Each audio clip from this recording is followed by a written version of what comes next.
Я приветствую вас, дорогие друзья, уважаемые гости и подписчики моего канала. Всем большое спасибо, что дождались сегодняшнего шума. Он такой знаковая дата, 25.07.25. И вы знаете, очень есть много о чем поговорить. Вот прям огромное количество поводов и информации.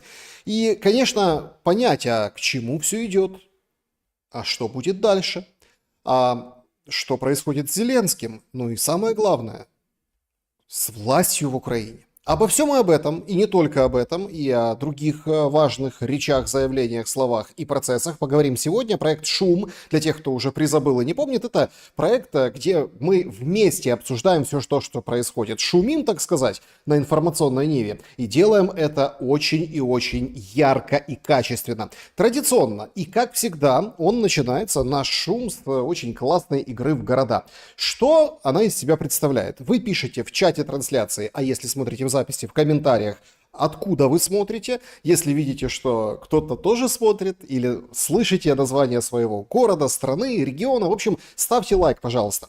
Это самое, что ни на есть, замечательная часть нашего эфира. Она с ним всегда, шум с нее начинается, и это как бы нас, ну, давайте так, объединяет, потому что ну, давайте честно, вот мало вещей, которые нас объединяют, но шум и наше, как бы такое совместное воссерцание на это, да, вот как мы пытаемся смотреть на все происходящее, это, конечно, заставляет всех нас, ну вот по-настоящему, каким-то образом становиться ближе друг к другу. Я считаю, что мы должны начать с голосования, а потом перенесемся, как говорится, поговорим о городах.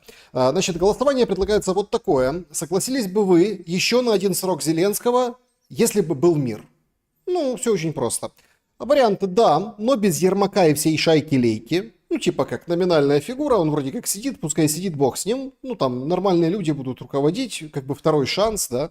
Перерождение, ящерица, или как змея сбросила шкуру, ящерица бросила хвост. Да, этого и добивается власть, собственно, сохраниться, переизбраться, и будет мир, но все будет вот по их правилам, чтобы их не догнали, да, ну и мы, украинцы, или там люди, которые наблюдают за всем происходящим, ну, как бы пускай будет, пускай сидит, бог с ним. Следующий вариант. Нет, война закончится только без него. Ну, то есть, вот такой вариант, пока что, кстати, доминирующий. Ну, или нет, он должен все проиграть. Ну, то есть, он же, как там нам говорили, он фартовый, он там самый, что ни на есть, самый лучший, самый замечательный, ему всегда везет. Но вот сейчас повезло так повезло с этими протестами, которые, кстати, сейчас, в эти минуты, пока мы в прямом эфире, опять собираются во Львове, в Днепре, в Киеве. Ну, может, еще какой-то город добавится. Причем там уже новые, как бы, флешмобы там на колени встают перед военными. Ой, это все мы уже проходили. Хотя сам же Зеленский на стадионе становился на колени. Так вот, кто откуда? Чернигов на связи. Шумите, Шура, шумите. Сталинград с вами, Сергей Жданов, спасибо большое. Беларусь, Мозырь, улица Гагарина здесь. Слушайте, ну дом хоть не называйте и квартиру. Значит, спасибо большое. Петро Порошенко из Гваделупы вещает, кстати, действительно вполне вероятно, что многие разъехались, депутаты, об этом тоже поговорим. Значит, Аус, Берлин, Камчатка смотрит, ого-го, как далеко, но если вы там на Камчатке, это прям замечательно, привет вам туда. Значит, с нами Бердянск, с нами крымские харьковчане из Швейцарии. С нами, конечно же, Дагестан, Махачкала, Барановичи, Солигорск, Беларусь, Херсон шумит, Тбилиси, Грузия, прекрасный город, бывал там, Бердянск, Винница, Шпрехен зе Дойч на Майне. Шутите? Хорошо. Кардифф, Уэльс, ничего себе. Санкт-Петербург с нами, Москва, также Рим, Канары, Маспаломас. Ох вы, Лина, вон Кёльберг, как вас далеко занесло. С Броваров привет, привет в Бровары. Давпон смотрит, привет из Стамбула, привет в Стамбул, Тамбов, Франуя, Майами, Дания. Жулябинск, привет, привет, Жулябинск, смотрит Ессентуки, Ессентуки 17, надеюсь. Смотреть тоже очень приятно и слушать. Луганск шутит, да, это прекрасно. Шутит и шумит. Вышгород, Воронеж, Обнинск, Саша, Прагу не забудь, не забуду ни в коем случае. Пермь, Запорожье, Феодосия, Каунас, харьковчане, да-да-да, Рига, Казань, Пыть-Ях. Слушайте, мне кажется, что вы даже меня немножко троллите, да, потому что я по этим играм в города узнаю географию заново мира, и такие названия, ну это просто замечательно. Бишкек, привет. Барнаул, Вирджиния, Вашингтон, Шостка, Чебоксары, Сибирь. Вы видите, какие разные уголки мира. Ессентуки 4 лучше. Да, серьезно? Не знал. Ну, знаю просто 17, да и все. Елдабуга, здорово, здорово, Сергус Девака. Запорожье, Габон. Ох, как далеко из Запорожья занесло. Привет из Минска, привет. Сарачанск, Сарначанск, шумит, Хельсинки, Конотоп. Конотоп, нежный воробышек из Конотопа. Там говорят ведьма, а еще есть нежный воробышек. Привет, Славянск, привет, Славянск, Швеция. Ликенпинг, Республика Беларусь с вами. Кременная смотрит, и это прекрасно. Тоже там родные края, родные места. Таллин, Нордхорн, Германия. Друзья, спасибо большое. И Австрия подсматривает. Это Вирджиния, это что в Луганске. Ха-ха-ха, смешно. Тут пишет, как кто-то говорит, шелестовка. Ну, если есть шелестовка, то привет большую в шелестовку. Давайте шелестеть и шуметь. Всем большое спасибо. Друзья, не забудьте поставить лайк. Из Нью-Джерси и из Донецка, который там сейчас без воды, тоже поставьте лайк. Привет из Гюмри и привет из Днепра. Спасибо большое, друзья. Будем пробовать шуметь. Обещаю много времени не занять. Хотя, знаете, как разные вещи. Значит, формат нашей беседы. Обсуждаем важное, острое, вечное, потом переходим непосредственно к вашим вопросам. Закрытый клуб зрителей Шелест и колобок, куда мы катимся. Буквально пару сообщений оттуда тоже возьмем. Люди делятся своими мнениями, своими жизненными ситуациями, задают вопросы и туда тоже. Поэтому чат трансляции, конечно, подсоединим и немножко пообщаемся в конце, ровно так же, как и в начале. Значит, конечно, топ-событием сегодняшнего дня явились вот эти протесты. Они были многодневные, они были многообразные, они были яркие. Называется эта вся история как бы революция на картонке. В чем вопрос? Да, почему так на картонке? Все очень просто. Кто-то с фрагментами картонных ящиков новой почты, кто-то Укрпочты, кто-то какой-то другой товар. Даже были замечены некоторые с ящичками конфет Рошен. Ну, как бы, да, спалились. В общем, массово молодежь, в большей мере студенчество, люди, как говорится, двигатели прогресса, выходят в разных городах на площади и, в общем, как бы возмущаются. А что происходит? А правда, вторник, час Че. Зеленский показал свое истинное лицо. Или, давайте не так, Зеленского очень крупно подставили. Потому что пребывание в теплой ванне, о том, что потери 40 тысяч, о том, что на фронте мы побеждаем. Это, кстати, сегодня тоже проявилось. Он сегодня общался с разными журналистами, тоже говорит, мы там, россияне наступают, мы там даем им по шапке. Сырский вообще выходит и говорит, мы вот способны разгромить наступающую армию соперника. Ну вот такое, да, вот это вот все. Оно как бы ободряет Зеленского и заставляет его, так сказать, делать глупости. Ну как глупости? Одни говорят, что это действительно признак самодурства, идиотизма, но другие говорят, что это безвыходная ситуация. Сегодня уже опять пошел такой бурный слух, их до конца никто, конечно, не опубликовал, есть какие-то фрагменты, в общем, ставить не хочу в шум, потому что, знаете, эра искусственного интеллекта и все такое, ну, в общем, нужно будет разобраться. Якобы, значит, есть такой Ростислав Шурма из офиса президента, и у него есть там тоже товарищ Миндич. Ну, это как бы считается кошелек, в общем, такой очень, очень известный бизнесмен, который, собственно, в обойме, да, и вот это вот, собственно, в сером, так сказать, пуле руководит финансами, потоками, распределяет. И якобы прошли обыски у Шурмы, да, одного из замов офиса президента в Германии. И якобы, вот, да, вот на днях или уже прошли в Украине, в этих квартирах, в общем, набушники в ответ на вот этот щелчок по носу, они как бы взялись и начинают, собственно, копать и выдавать больше материала. Сразу пошла какая-то история, что есть некие пленки, где якобы голоса, похожие на Миндича и Зеленского, обсуждают о том, что эти украинцы туда-сюда, да кто вообще, а мы тут вот одних будем козлить, кошмарить, других, собственно, возвышать. В общем, делятся потоки. Интересная беседа, как говорится, мало что понятно. Не знаю, правда или нет, но, видимо, скоро будет подтверждение, и официально должны же что-то представить. Хотя в этом я очень сильно сомневаюсь, что официально какие-то пленки будут представлены, ну, по крайней мере, сейчас, если условно на протестах не будет совершена определенная ошибка. В чем смысл?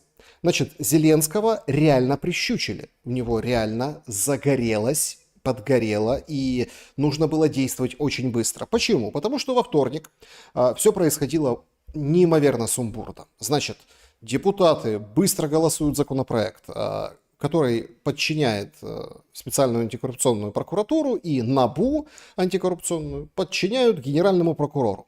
Ну, там как подчиняют? Собственно, подчинение такое достаточно своеобразное. Я сейчас расскажу почему, там буквально в двух словах. Но, тем не менее, сам факт. Да, то есть доступ генпрокурор, назначаемый Зеленским, имеет в том числе и к материалам дела, особенно когда пытаются их вынести, вот уже опубличить и, в общем, вручить подозрения и тащить человека в суд для того, чтобы садить или там, в общем, разбирательство. Интереснейшая история на самом деле, потому что, ну, это же классика, да? Вот эта картонка, она все объясняет на самом деле.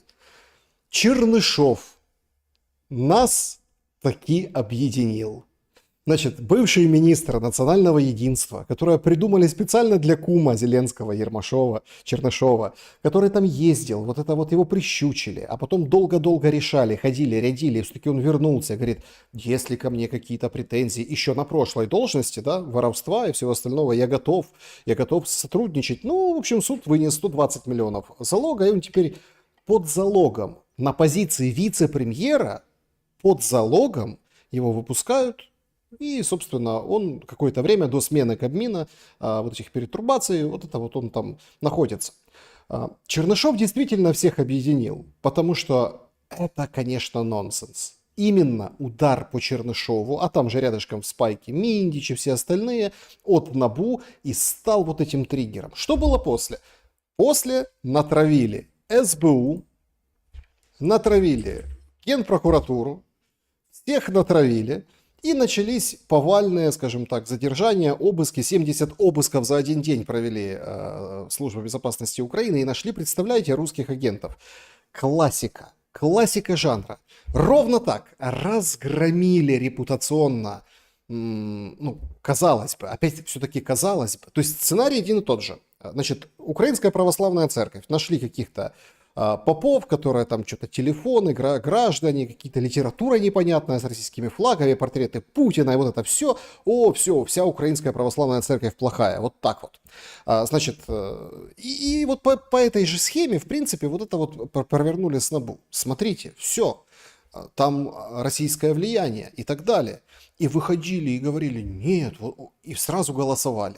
А потом выяснилось, что не туда наступили, не на тот хвост. Начала звонить Урсула, начали звонить европейские, выходить потрясающие просто материалы, разоблачающие, просто разбивающие Ермака, Зеленского, всю его вертикаль.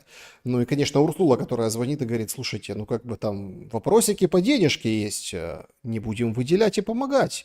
И вообще, как бы, в Европу-то не ходок, даже отдельные товарищи говорили, что без виз могут отменить. Ну, потому что наступление на антикоррупционные независимые органы. Метался до поздней ночи. Зеленский все-таки опубликовал, что он подписал этот закон, он вступил в силу, его быстро опубликовали. Все. И все. И начались протесты, и начались, собственно, брожения. Зеленский понимает, что нужно спасать ситуацию, потому что на Западе он, получается, кусает руку дающую, но это же как бы рука, которая его кусает, она же держит его за мягкие ткани, так сказать, и сжимает больно-больно. Потому что если опубличится ближайшее окружение, опубличится воровство непосредственно самого первого круга, а возможно и самого Зеленского, ну потому что записи, о которых сейчас все говорят и трубят, это же записи с голосом похожим на Зеленского, это почти как Кучма и, скажем так, вот эти его записи преснопамятные. В общем, много параллелей, много таких моментов. Сразу проводится параллель с Майданом, сразу проводится параллель с Кучмой. В общем, с Кучмой подружился, по пути Кучмы и пошел, на самом деле, Зеленский. Ну, ему там не с кем было дружить, они же все оттуда, с этого клана. Кучма, Пинчук, зять его, ну, в общем, понятно.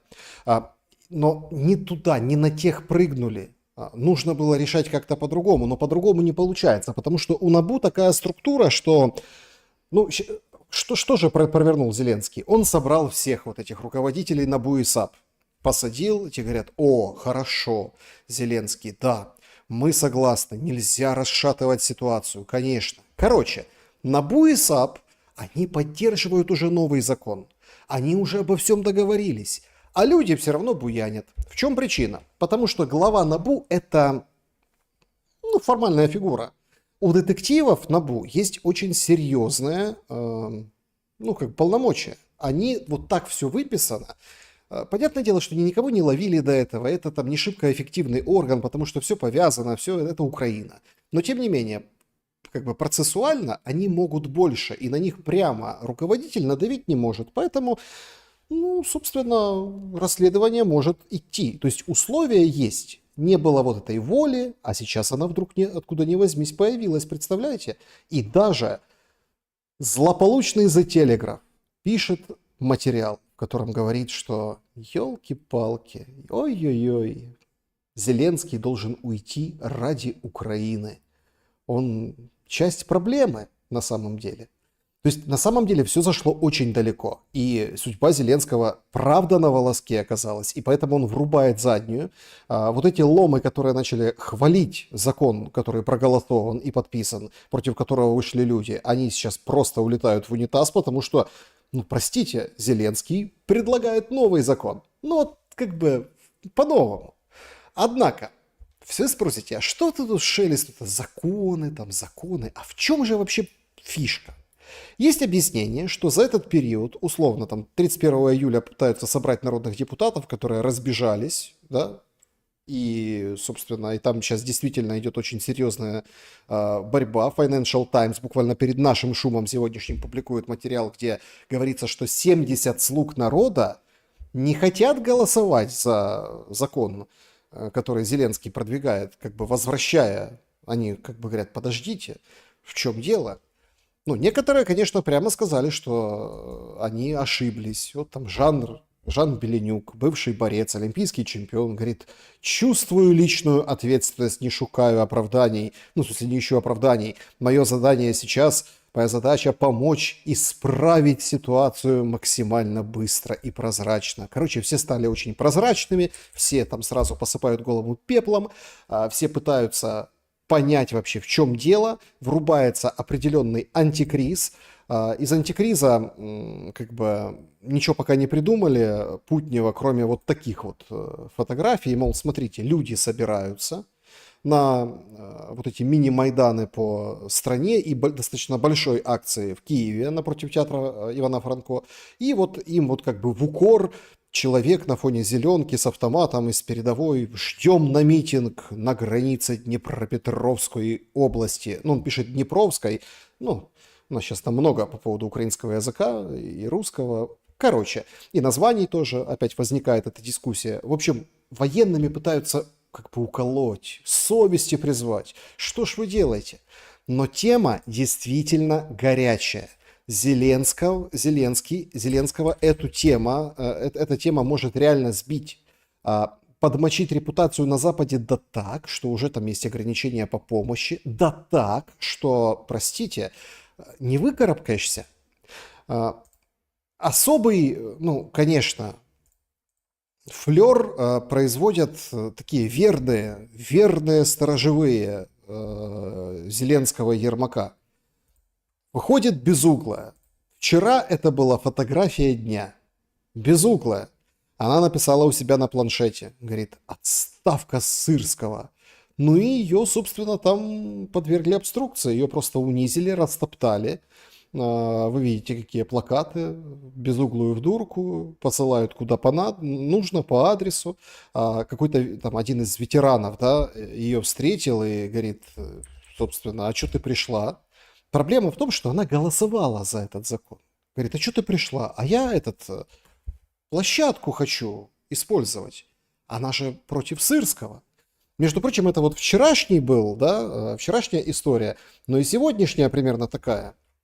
Значит, вот она публикует у себя в телеграм-канале список новых заместителей министра обороны. Там, значит, связи с Умеровым, занимается своим привычным делом. Но сегодня она выходит вот на на этой ноте. Сырский черт.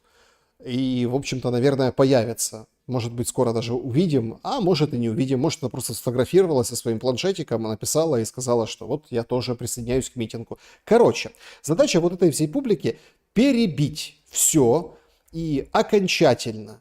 И так, чтобы, ну, дискредитировать эти митинги. И вот запускается туда безуглая. Немножко потише вел себя Притула, потому что он понимает, что ну, в общем, он потом соорудил конфигурацию, что, смотрите, идет война за Европейский Союз, а у нас, получается, мы принимаем решение, вот как бы разворачиваем от Европейского Союза. Значит, это какая-то вот такая штука, похожая на 2013 год.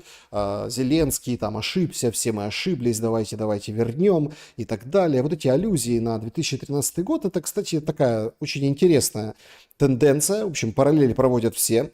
Даже, ну вот смотрите, безуглая, да, на митинге. На митинге, ну, Кличко приехал, там, посмотрел с братом, походил, что-то сказал, ушел.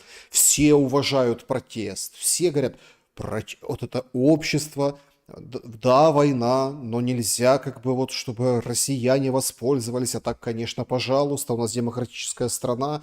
Играют. На самом деле играют, потому что прищучили и прижали хвост очень крепко.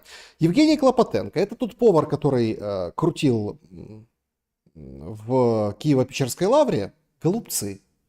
Это тот повар, который попка к попке. Ну, пока Зеленский и Ермак, попка к попке, прятались в бункере, там, играли в теннис, чтобы снять стресс, смотрели фильмы. В первые дни войны вообще спали с автоматами, ну, там, рядом в одном бункере с автоматами спали, потому что отстреливаться, и даже говорили, что если вдруг вот что-то произойдет, то давай вот друг друга, чтобы вот достойно уйдем, как мужчины, чтобы не ворвались и не, в общем-то, эти чеченцы, от кого там татаров и малюк отстреливались. Ну, в общем, такие байки, такие легенды рассказывают. Так вот, этот Лопатенко, пока там Ермак попка к попке с Зеленским, а он с первой леди был очень близок в плане большого проекта еды для столовок. Ну, то есть, еды для столовок. Он аутентичный там украинский повар, там меняет программы, меню для школьников. Первая леди это все как бы тоже лицо этого всего. Он и она. И вот они там заменили, там была куча скандалов, что там детям нравится, не нравится, какая-то дурня, чухня. Ну, как говорится, не без тонкостей, но все равно это тоже плоть от плоти. И вот он что пишет. Пошел к театру Франко и поймал себя, и поймал флешбеки. Ну, флешбеки, воспоминания. 2004, 2013. И сейчас все все тот же самый непонятный трепет и желание быть вместе. Мы опять стоим за справедливость и друг за друга. За будущее, в которое верим и в котором точно будем. Точка. Вместе. Точка. То есть туда засланы вот эти все, с которым лобызался Зеленский, которые сформировали из Украины то, что она сейчас из себя представляет, которые довели этого до полного абсурда, там были все. Этот вообще эпизод на самом деле... По поводу Клопотенко я бы хотел отдельно как бы, свои мысли сказать. Вы понимаете, очень много и часто слышно от экспертов на моем канале, вообще в принципе, да, что Зеленский, он, ну, в общем, придаст, недорого возьмет. Ну, типа, он там использовал, а потом дальше все. Как бы. Человек чувствует, что это предательство, а он же как это? С первого дня, еще даже не будучи президентом, я никому ничего не должен. А кому должен, всем прощаю, только своим родителям. В общем, короче, они считают, что... Но слишком долго Зеленский у власти. У него нахватались. Эти тоже могут предать. Ведь это фактически предательство. Сегодня Зеленский говорит, что нет, это там законодатели, вот это вот соорудили, я на не то имел в виду, но подписывал-то ночью. Подписывал ночью, он же мог вето наложить и быть хорошим, но тогда как бы сдался улице. Такое ему сидел и жужжал на ухе Ермак. Именно это. А он нет, он взял и подписал прямо ночью, вот это там была подпись, не было подписи, потом все-таки была подпись, и вот это все там, это первый день протеста, ну сейчас-то уже четвертый, уже повылазили на четвертый день протеста протестующие. Ну, вернемся на полшага к Безуглой. Ее на самом деле серьезно обидели, в нее даже плюнули.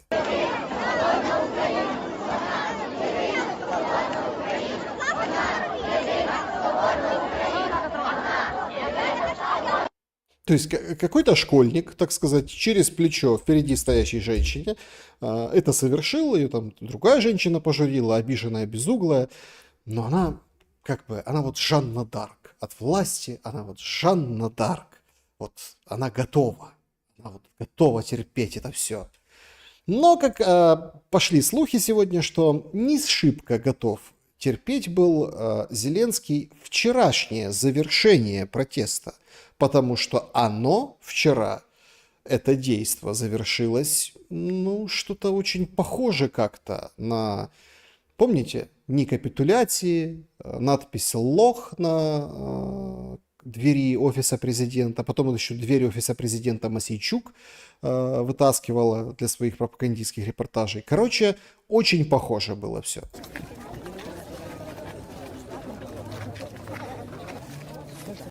Значит, убийцы демократии, предатели, изображены у этих ребят на, так сказать, плакатах, отпечатанных заранее. Сами ребята в масках. Один вот в пикселе нарядился, другой одел антиковидную маску. Но не так ее носит, как сердючка Андрей Данилко, ну, как бы, чтобы прикрывать второй подбородок, а вот, чтобы не узнали. Кепка, капюшон. То есть люди, которые не хотят, чтобы их узнали. Герои за Украину умирают, мол, а эти двое ее уничтожают. Отпечатали плакаты. Вот там еще один плакат. Украина не квартал, украинцы не рабы. Ну, назовем это централизацией влады. Персоналистским режимом. Ну, вот так, персоналистский режим, там все это. И все бы, ну, как бы вышли, ну, непонятные люди в балаклавах, ну, как бы, ну, ничего, да. Откуда вот этот флешбэк? Да вот отсюда. Это, там, понятно, на ускорке звучит воздушная тревога. 20 минут во время вчерашнего митинга звучала воздушная тревога. Были удары там по Сумам, ну, еще по некоторым городам, буквально 2-3 города. В общем, полетели удары, 20 минут тревога. Но смотрите, какая еще интересная подробность. Сегодня, по состоянию на сейчас, в Киеве и в области действует дифференцированная воздушная тревога. То есть, в принципе, включают сирену и всем говорят: прячьтесь, когда вот курс вот такой. Ну, то есть, в принципе, удобно, нормальная тема, современная, в плане того, что правильно, что так делают. Это действительно очень серьезная проблема для Украины, потому что там летит условно там какая-то непонятно куда ракета. Специалисты знают, куда она летит, они понимают, куда она направляется, да, но выключается вся страна, то есть все должны остановить работу и пройти в бомбоубежище. Поэтому как бы вот, ну, современные технологии должны в этом помочь. Почему плохо? Потому что, ну, в общем, бизнес умирает просто все это время, а это вроде как тестируют в Киеве, Киевской области, поэтому тревога была 20 минут. И вот они стоят, поджгли фаера, и сожгли эти плакаты, которые принесли.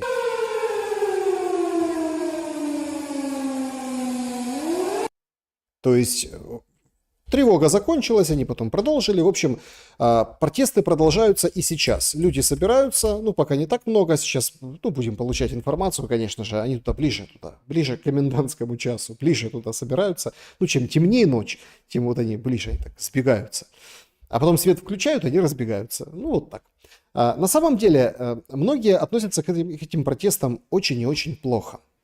Однако, очень мало информации. Так и что же это был за закон, который, вот смотрите, будет действовать, может быть, до 31 июля, потому что 31 июля опять планируют собрать депутатов и переголосовать там определенные пункты, но не все. То есть именно подчинение, вернуть как бы независимость. Так и что убрали? В чем проблема? Никто об этом не говорит. Ну как, очень мало людей об этом говорит, не буду говорить, что никто. Очень мало людей. В чем причина? Но все-таки люди... И спасибо украинцам, и спасибо людям-профессионалам, они вот немножко как бы приоткрывают завесу таинственности. Что же это за закон такой, который на неделю принять? Ну для чего? Самая понятная политическая версия, я уже ее высказал, это для того, чтобы взять и, ну как бы, подмести следы каких-то, возможно, претензий коррупционных ближайшего окружения. Но есть еще один очень важный момент. О нем говорят очень мало. Он касается всех украинцев, всех абсолютно. Вот адвокат рассказывает. По НАБУ случилось кое-что гораздо интереснее и гораздо в части защиты прав человека более масштабное. Вместе с правками по НАБУ были внесены правки в статтю 233 КПК України. Це, грубо говоря, про невідкладні обшуки. Правка в статью КПК о неотложных обысках. Что там за правка такая? Расскажет там адвокат Воротилин. Суть в тому, що раніше в этой статті значилось о тому, що без ухвали слідчого судді можуть обшукати твоє житло або інше володіння, тільки якщо переслідують підозрюваного або необхідно врятувати майно або житло, або життя. Теперь же, согласно новим правкам в эту статтю, слідчий може без ухвали слідчого судді або прокурора провести обшук, якщо має достатні підстави вважати, що в цьому приміщенні є речові докази або знаряддя злочину по ряду тяжких статей. Ну, условно говоря, 115 – это лишение жизни человека. То есть теперь вы, условно говоря, криптоинвестор, сидите дома, ковыряетесь в носу, нарезаете резьбу, смотрите биткоин 120, вы его покупали по ценности, у вас есть 10 тысяч долларов, да, на холодном кошельке.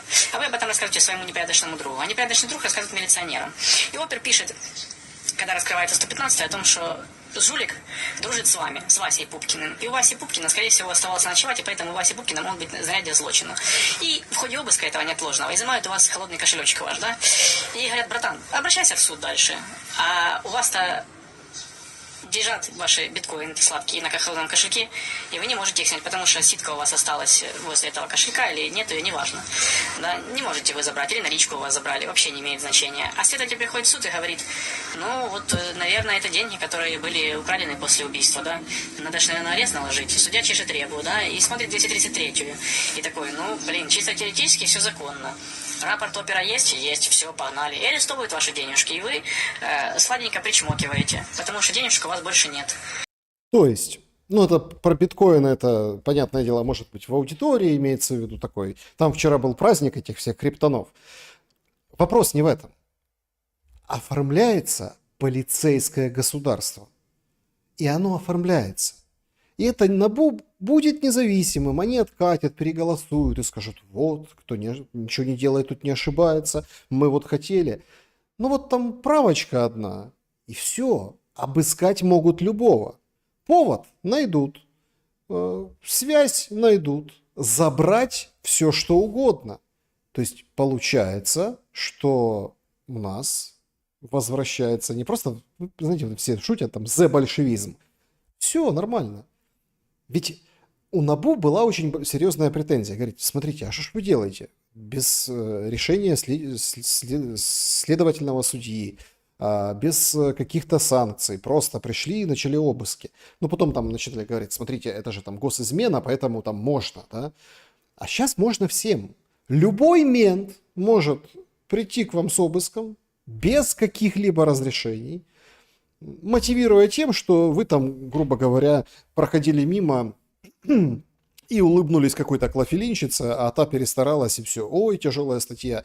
Это ж как бы, да, или там был дома, домой пришли, или что. Ну, то есть, понимаете, то есть, расширяется пространство для этого полицейского государства.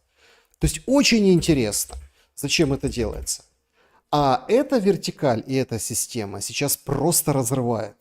ТЦК, менты, они все обособлены, они все под бронью, они кошмарят все, что можно закошмарить, и скидывают вот этот вот, выглядит как режим, да, и жертвоприношение. Крутят, бросают, отдают, все, а сами шируют и расширяют свои полномочия и права.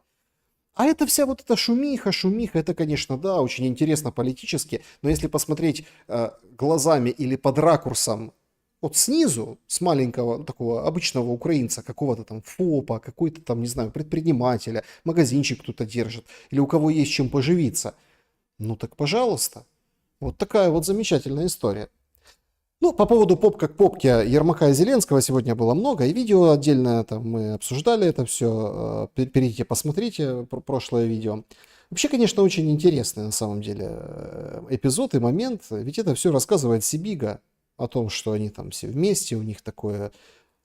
А Financial Times, ну, у них такое нечто, может быть, какое-то в отношениях, а Financial Times пишет о том, что фактически, ну, как бы Ермак управляет страной. Ермак. Правительство сейчас Ермака, все назначения Ермака, у нас страна Ермака получается. Интересно, очень интересно. Вот как на украинском, кстати, канале один из авторов Atlantic Council, Питер Диккенсон, комментирует усиливавшегося Ермака. Я не думаю, что это будет сильно влиять на процесс типа контакт между Украиной и своих партнеров. Западные мир работают со всеми. Они работают с арабскими странами, они работают с Китаем, они работают с много недемократических странах. То есть это не ключевой момент для них, это не решающий фактор. Конечно, есть тоже удобство здесь, общение с одной и той же человеком, который уже знакомый. Но это может влиять на, например, помощь для войны, то, что связано с безопасностью и помощь для войны, скорее всего, не будет влиять. Но это может влиять на процесс интеграции с Евросоюзом, например, где украинские демократические стандарты достаточно важны. То есть, конечно, я предполагал бы, что было бы, конечно, лучше для европейских партнеров, если они имели дело с министром обороны, министром внешней политики, других министров, чем какой-то человек, который представляет администрацию президента, и непонятно именно какой должность заниматься и откуда он берет эту власть. То есть это не идеальная картина для европейских партнеров, но я не думаю, что это будет сильно влиять пока на поддержку для Украины, но это было бы более понятно для них, если у них был именно контакт с представителями, выбранными представителями политической власти. В общем, он пытается по-русски, это, кстати, нонсенс, пытается по-русски на украинском, как бы, в украинском эфире, но он по-другому не умеет, на украинском говорить или переводчика нанимать. Значит, этот Диккенсон, Питер, что он пытается сказать? Говорит, они, конечно, западники, да, вот американцы там все, там, они как бы работают со всеми. Ну, там, где и диктатуры, и все нормально. Но очень странно выглядит. Везде Ермак. Везде Ермак. То есть вот он тут главный и в дипломатии. Я вспоминаю, вот это, когда Кулеба еще был, и они впервые, они же там долго перебрасывались, и впервые встреча во Львове с Петром Сиярто, министром иностранных дел. Ну окей, сидит Сиярто, сидит Кулеба вообще в сторонке, а разговор идет с Ермаком. Точно так же и везде. Точно так же и везде. Ермак решает. А те говорят, подождите, ну я министр иностранных дел какой-то страны там западной, ну ты министр иностранных дел, ну вот давай как бы на этом уровне министерств будем что-то решать, помощь. Нет, Ермак, один Ермак. То есть у нас уже самодержавец и государь даже не Зеленский, а Ермак. И это все видят и анализируют, в том числе и на Западе. Примечательно, что сегодня прошла очень интересная новость. Значит, опять-таки, я вас попрошу немножко отставить эту конспирологию, что, значит, турки – это бриты. Значит, там, они под влиянием Британии. Эти товарищи, понятно, да, там, Ми-6, Ермак, Зеленский, Мур уходит и начинают... Тоже, кстати, вроде конспирология, но интересная история. То есть Мур же уходит в сентябре, и вот как раз под выход Мура начинаются проблемы. Ну, и причем такие проблемы, и, видимо, будет какая-то ротация. Об этом прямо говорят и намекают. И, значит, Ермак перед Стамбулом, который там, кто-то говорит, ничем не закончился, кто-то говорит, нет, закончился, есть позитив, будут там 3000 тел еще передавать. Это все равно хорошо. Имеется в виду для родных, что они смогут похоронить нормально своих, ну, скажем, родственников, которые пали в этой войне. Однако, ну, нам не дали статистику, а сколько из тех 6 с лишним тысяч тел уже переданных, уже похоронены. И нет статистики, никто ее не дает, сколько выплачено. Я думаю, что по одной простой причине нет. Это очень непопулярная статистика, она мизерная, потому что, как бы там они ни говорили, что нужно там 14 месяцев, 16 месяцев или там еще сколько-то месяцев проводить повторные ДНК-тесты, опять их там мусолить эти кости. Я почему-то вот думаю, что она мизерная, потому что денег нет. Ну, вот просто нет денег. Сегодня очень циничное сообщение в Bloomberg. Просто циничное.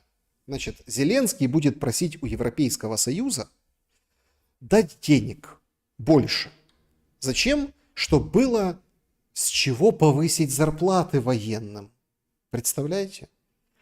Есть такой там военный бывший депутат Игорь Луценко. И он, я не буду приводить его математику, он там разные данные приводил. Короче, он говорит, но это опять-таки... У него оптимистичный взгляд на вещи, на самом деле. Он говорит, не останется ВСУ через 2 года. 2 года и ВСУ нет. Он там смотрит, сколько сдается в плен, СЗЧ, погибает, 300-тся. И вот это он все собирает и говорит, 2 года, ну это потолок. Я понимаю, что очень оптимистичный сценарий. На самом деле, там, если посмотреть на Землю, и там на практике гораздо все быстрее произойдет. Но даже он дает 2 года. Поэтому денег нет, платить нечего. А тут вот давайте зарплату подымем. За что? За деньги европейских налогоплательщиков. То есть европейцы должны повысить зарплату в ВСУ. Все, что нужно знать об этой войне, все, что нужно знать о целях и задачах этой войны и дальше. Вообще скандал жуткий на самом деле с Зеленским. Он попадает действительно в гречку там, или там, в мягкие ткани пальцем.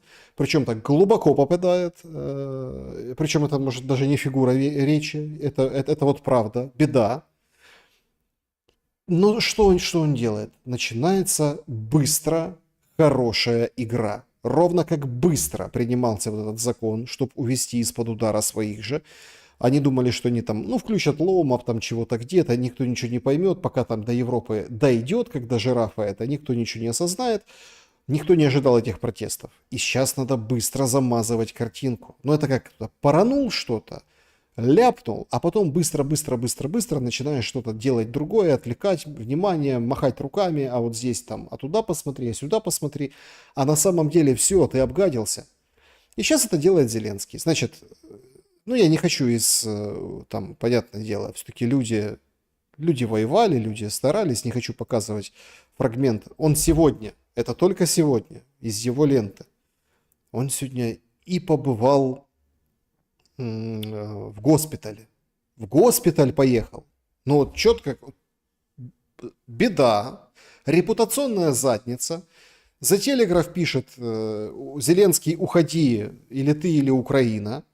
То есть Financial Times вообще подробности выводит страшные, там вот эти подноготные.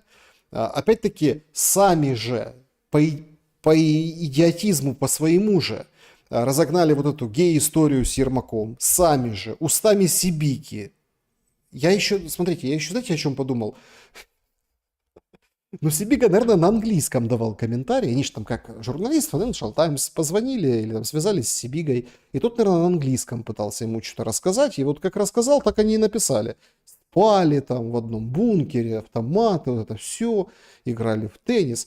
Может быть, по-русски или там как бы с нормальным переводом это не так бы звучало. Может быть, как-то...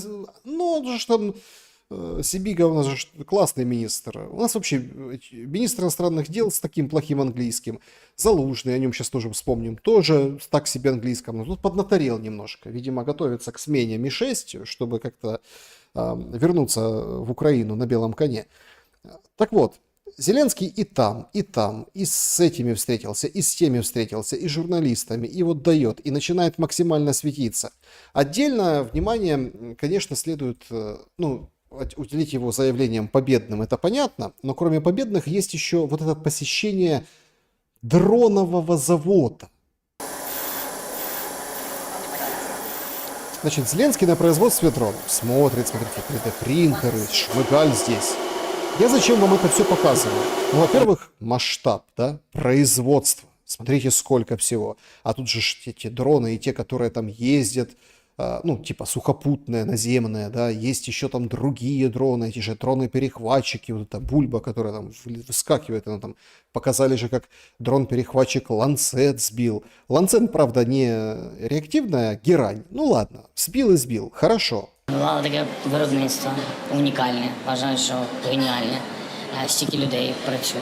Я не могу, после этих всех этих откровений сложно даже смотреть на то, как он улыбается, если честно. Вообще как-то, Зеленский в последнее время смотришь на него как-то по-другому предстал после всех вот этих двухдневных скандалов, да, и антикриза. Ми працюємо максимально над перехоплювачами. Це одне з таких виробництв, яке це робить, і ви це бачите. Промерлів вже не поодинокі випадки, а конкретно ми робимо. Конкретно делаем. Не единичное, а вот прям серия у нас производства. Збільшуємо і українське виробництво, і ліцензії наших партнерів, там де Україна, американське виробництво. Дуже я їм вдячний, що так швидко ставлять лінії. 2-3 місяці готова лінія.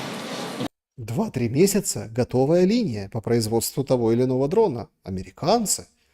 Он специально говорит американцы, потому что речь идет о стартапах американских, которые там, конечно, смотрите, им дали деньги на стартап, они там в боевых условиях это все протестировали, сами сделали выводы, там, поставили линии, а что там за линии, вы видите, что там за линии? 3D-принтер печатает, он какие-то эти... Десяток мужиков сидят, что-то паяют, проводки какие-то. В принципе, нормально, дроны, производство. Короче, 1000 в день он хочет производить. 1000 в день. Все виробляється, і люди, і автоматично, різні абсолютно. Чому я ставив таке завдання на ставці, я зустрічався із цими хлопцями, представниками цього виробництва, і з іншими виробниками. І вони знають, що наш запит 1000 перехоплюючих на добу. Якщо зможемо робити більше, я вважаю, що це велика допомога. Конечно, подписываем лайк, положено. Все, платы печатают, все замечательно, понимаете? Вот, что самое главное из этого потрясающего материала. Мы просим 1000 в день делать, но мы можем и больше. Смотрите, он здесь. Я сначала не обратил внимания. Я думал, может быть, знаете, как-то сделают выводы. Но они же сделали выводы. Запустили там, что Зеленский с женой, там все красиво, у них семья. Вот это опять. Нет, может, как хочет. И тут все равно его, не отпускает. Он близко, он большой, и даже вот определенный ракурс в этом материале его пресс-службы, поменяли там коммуникационщика, вроде как смылась Заривная 3 недели назад, смылась Тайна, это там тоже отдельная к Кучме, или к Януковичу отдельная, а то к Кучме, а теперь к Януковичу отдельные параллели. Все равно он тут, все равно он никуда, уже не снимайте, все равно попадает, а куда ж деваться, понимаете? Куда ж деваться? В общем, серьезная проблема у Зеленского. И там целый ряд дает интервью Залужный. Залужный выглядит более мастито. Он там комментирует войну, комментирует там еще что-то. В общем, такой весь... правда, он так, знаете, похож на целый ряд экспертов, которые говорят, что ой, не, эта война надолго, это вот все там, вообще называет 2034 год.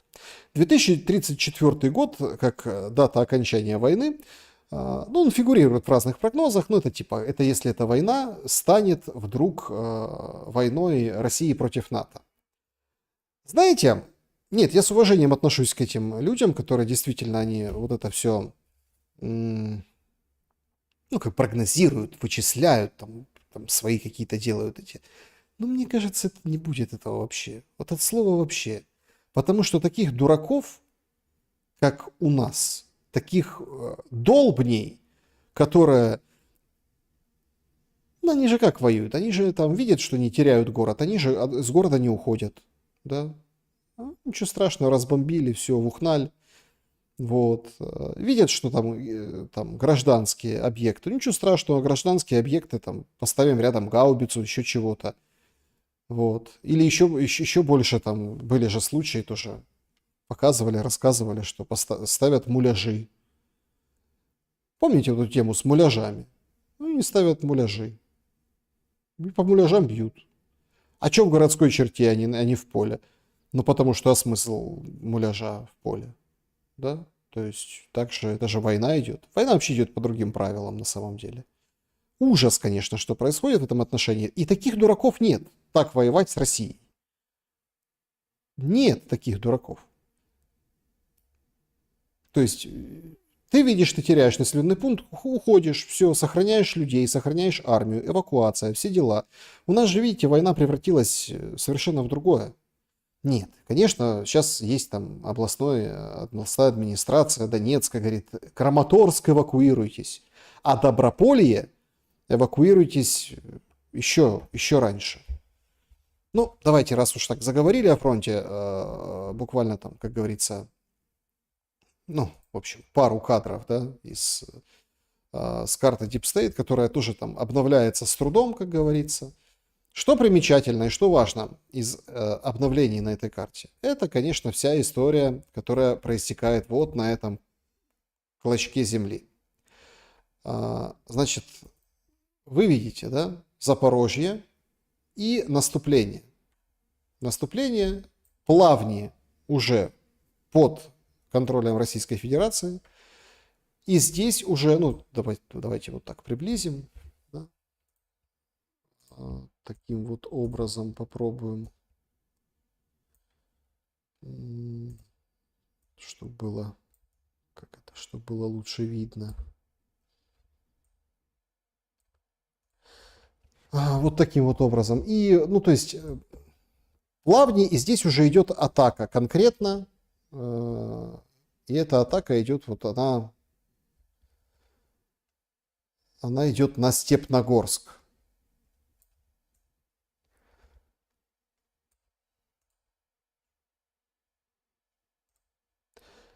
То есть вот в этом направлении, да, идут вот эти удары конкретно отсюда и отсюда, с трех направлений.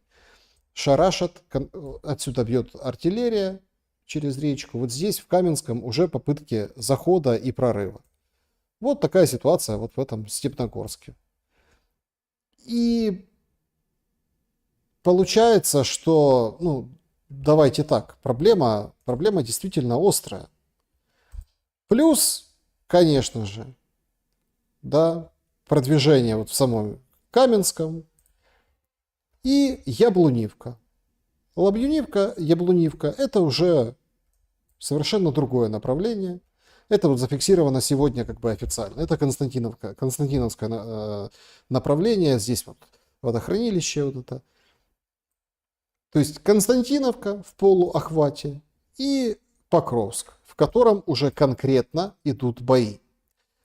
Попытались спросить журналисты, но он же сейчас особо откровенен на фоне скандала и на фоне вот этого всего ужаса, да, что происходит с Покровском. Почему в центре города Покровска, почему там ДРГ? А кто говорит, что и вообще как бы регулярные войска в таких нормальных количествах, не просто там, ну давайте так, в большом количестве, большие ДРГ уже в Покровске. Ну и говорит, ничего страшного, они там походят и уйдут. Но охват идет достаточно крупный. И вот здесь вот это вот Родинское, вот здесь движение от Разинова как бы нависает над Покровском, и здесь будут, ну, соответственно, понятно, что будут вот это вот все срезать и, ну, здесь разбираться. Здесь будет очень серьезная драка. Но почему я, допустим, открыл карту сразу, да, я попытаюсь объяснить. Доброполье, вот. Ну, то есть, вот оно, Доброполье. Конкретно. То есть, отсюда уже принудительная эвакуация. Вот с этого населенного пункта. То есть, здесь все, в принципе, понятно. По-военному. Просто вопрос, будут держаться долго или смогут или не смогут. Но учитывая того, что вот этот заход со Зверева, вот этот вот конкретный заход, вот здесь, да, к Покровску, он произошел отсюда, потому что здесь не оказалось пехоты, ее здесь просто не оказалось. На бумаге вроде есть, а по факту, ну, нету. Но тем не менее, Сырский рассказывает о том, что у нас есть все силы для того, чтобы разгромить наступающую. Так что ж не громите? Что вчера не разгромили? Или вот сейчас начнете громить? Сейчас начнут. Надо перебить скандал с НАБУ, надо немножко обелить Зеленского, надо немножко переключить внимание на фронте. И русские, зараза, не стреляют. Вот выстрелили там по митингу по какому-нибудь. Или, смотрите, нет, конечно, обстрелы есть. В Харьков летят кабы, там есть раненые, там возле ЖК прилетело недавно. Это все в эти дни. То есть это действительно большая проблема. И в Херсоне тоже прилетело. Но нет вот этих каких-то тяжелых факапов. Ну вот, например, там удар по жилому дому и снесло все вообще просто там. Горы трупов, завалов. Нет даже, туда даже не переключишься. Туда даже не получается переключиться. Понимаете? Ну, не получается, так не получается. Так вот, вернемся к Залужному. Он говорит, что вот это все, эта война будет продолжаться до 2034 года. Выходит очень, потужный, тоже, кстати, из Лутугинова, Луганской области, бывший министр сельского хозяйства, вояка Швайка. Я не думаю, що у посла України в Великій Британії Валерія Залужного, колишнього головнокомандувача Збройних сил, є якийсь точний розрахунок або алгоритм розрахунку цієї дати. Скоріше за все, це інтерв'ю носило такий більше світоглядовий характер. Напевно, суть його головна для українських громадян і для наших закордонних партнерів полягає в донесенні одного посилу. Війна надовго. Отак от. Значит, то, что там Залужный, 34-й год, вообще не слушайте. У него вряд ли там этого Залужного есть какие-то расчеты. Это он так от балды говорит, но он хочет всем донести, что война надолго. Війна надовго, і відповідно треба ставитися. Ну завжди зазвичай люди запитують, наскільки надовго. Тому і кожен речник має сформулювати якусь певну дату, певну кількість років. Ну так само, як і інтерв'ю там 3 або 5 років. Ну може 5, може 3. Тобто зрозуміло, що це якийсь визначений часовий проміжок. 2-3 недели по Арестовичу. Але насправді давайте дивитися правді в очі. Ми до цього усвідомлення, що війна надовго, найкращі, скажімо, умови давно вже пройшли і не висіли ніколи в хмарах 2-3 тижні, не менше, не більше. А решта українського суспільства до цього дуже швидко приходить. Коли я служив в 113-й бригаді в Ізюмському 122-му батальйоні, мій комбат завжди говорив: я вас готую до найгіршого, і дай Бог, щоб в 90 випадків це не сталося. Але ви будете готові, ви будете, відповідно, збережений особовий склад, відповідно, ви готові до відбиття. Пехоты нет на Покровском направлении, не оказалось. Броноводы есть, что они там подальше. Какие-то артиллеристы, понятное дело. Ну, а пехоты не оказалось. Какую жизнь кто спас, кто сохранил? Атаки, може вона і не відбудеться. Але ми маємо розраховувати з огляду на сказану мною попередню тезу до того, що ця війна надовго. Нам треба звикнути жити в умовах війни. Нам треба готуватися до неї завчасно. Причому як ця Как это, помните это выражение? Нежели богато, нечего... Ну, вы поняли, привыкать. Привикайте, будет хуже. цивільному сектору готуватися до національного спротиву, так і навчальним закладам переходити на посилення дисциплін. Як сьогодні розглядається питання занурення військового навчання уже з рівня університетів до рівня старшої школи, я думаю, що треба починати навчати військовій практиці, починаючи з дитячого садочка. Вот так вот. С детского садика давай.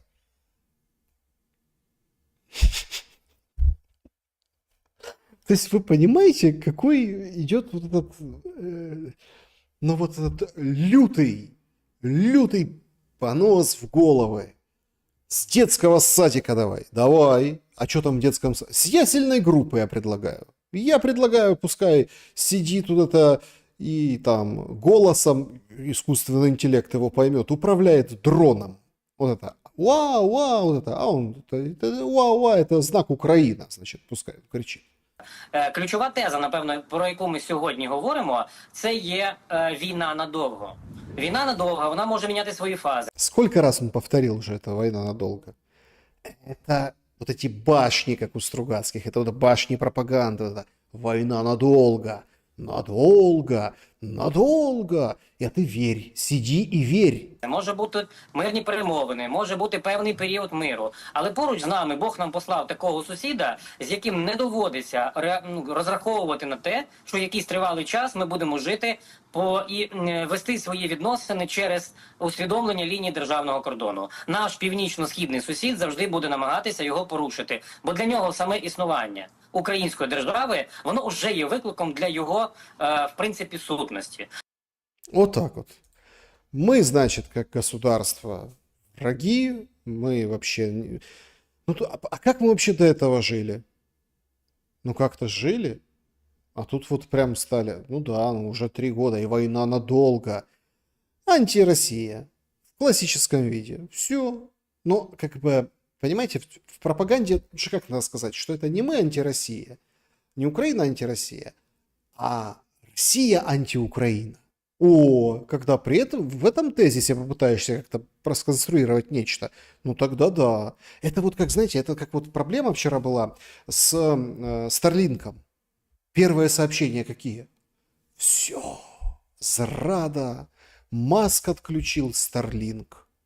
Потом немножко проходит полчасика, все так чуть-чуть, погодите, а нет, это у него там, так это технические работы по всему миру, это чтоб ВСУ, наверное, худо. Ну, потом вроде как восстановили, немножко потом полностью восстановили. То есть, понимаете, не может быть даже технических работ, не может быть даже каких-то там, все фокусируется, у нас такой сосед, все. То есть вот так работает пропаганда. 1000 раз сказать, что война надолго. Детей, значит, с детского сада приучать к войне. Всех надо вбить в голову, что война надолго. Ходишь, вот это, значит, по-мирному. Ну вот смотрите, завтра наступает мир. Ну это, не завтра, а до конца августа, например, да, или там с сентября. Мир настал, а вот такие, как Швайка, будут ходить вот это и зудеть и говорить, смотри, это сейчас, это ненадолго. Да, подписали мирное соглашение, все, ну, гипотетически представим, да, все подписали. А вот такие будут ходить и говорить, смотри, смотри, у нас такой сосед, сейчас. Потому что он никто без этой войны. Он уже был никем, о нем вспомнили только благодаря войне и каких-то там, не знаю, там, о том, как он был министром, все уже забыли. Об этой свободе все уже забыли, понимаете? То есть, по большому счету забыли. Но зато Залужный не прав. 34-й год, война надолго. Вообще, кто такой Залужный? Украинцы вообще странные люди. Вот постпред России при ООН Полянский слово держит. Украинцы люто ненавидят сотрудников ТЦК, которых в народе называют не иначе, как полицаи, по аналогии с фашистскими карателями в годы оккупации Украины во Второй мировой войне. Ненависть и отчаяние людей дошли до того, что они активно публикуют и присылают российским военным координаты военкоматов и бурно радуются, когда по ним осуществляются удары. Вот до чего довел своих граждан бывший комик, возомнивший себя диктатором всея Украины. Ну, вот такой фрагмент, понимаете? И тут можно сказать, прав он, не прав он. Да нет, конечно, не прав. Это ж такой сосед, он же хочет как бы уничтожить государственность украинскую. Ну, послушайте Швайку. А он же говорит там про украинцев, которые сбрасывают координаты, радуются, когда прилетают. Вот это все. Ну, это ж, наверное, ИПСО. Пропаганда, конечно. Никто не радуется.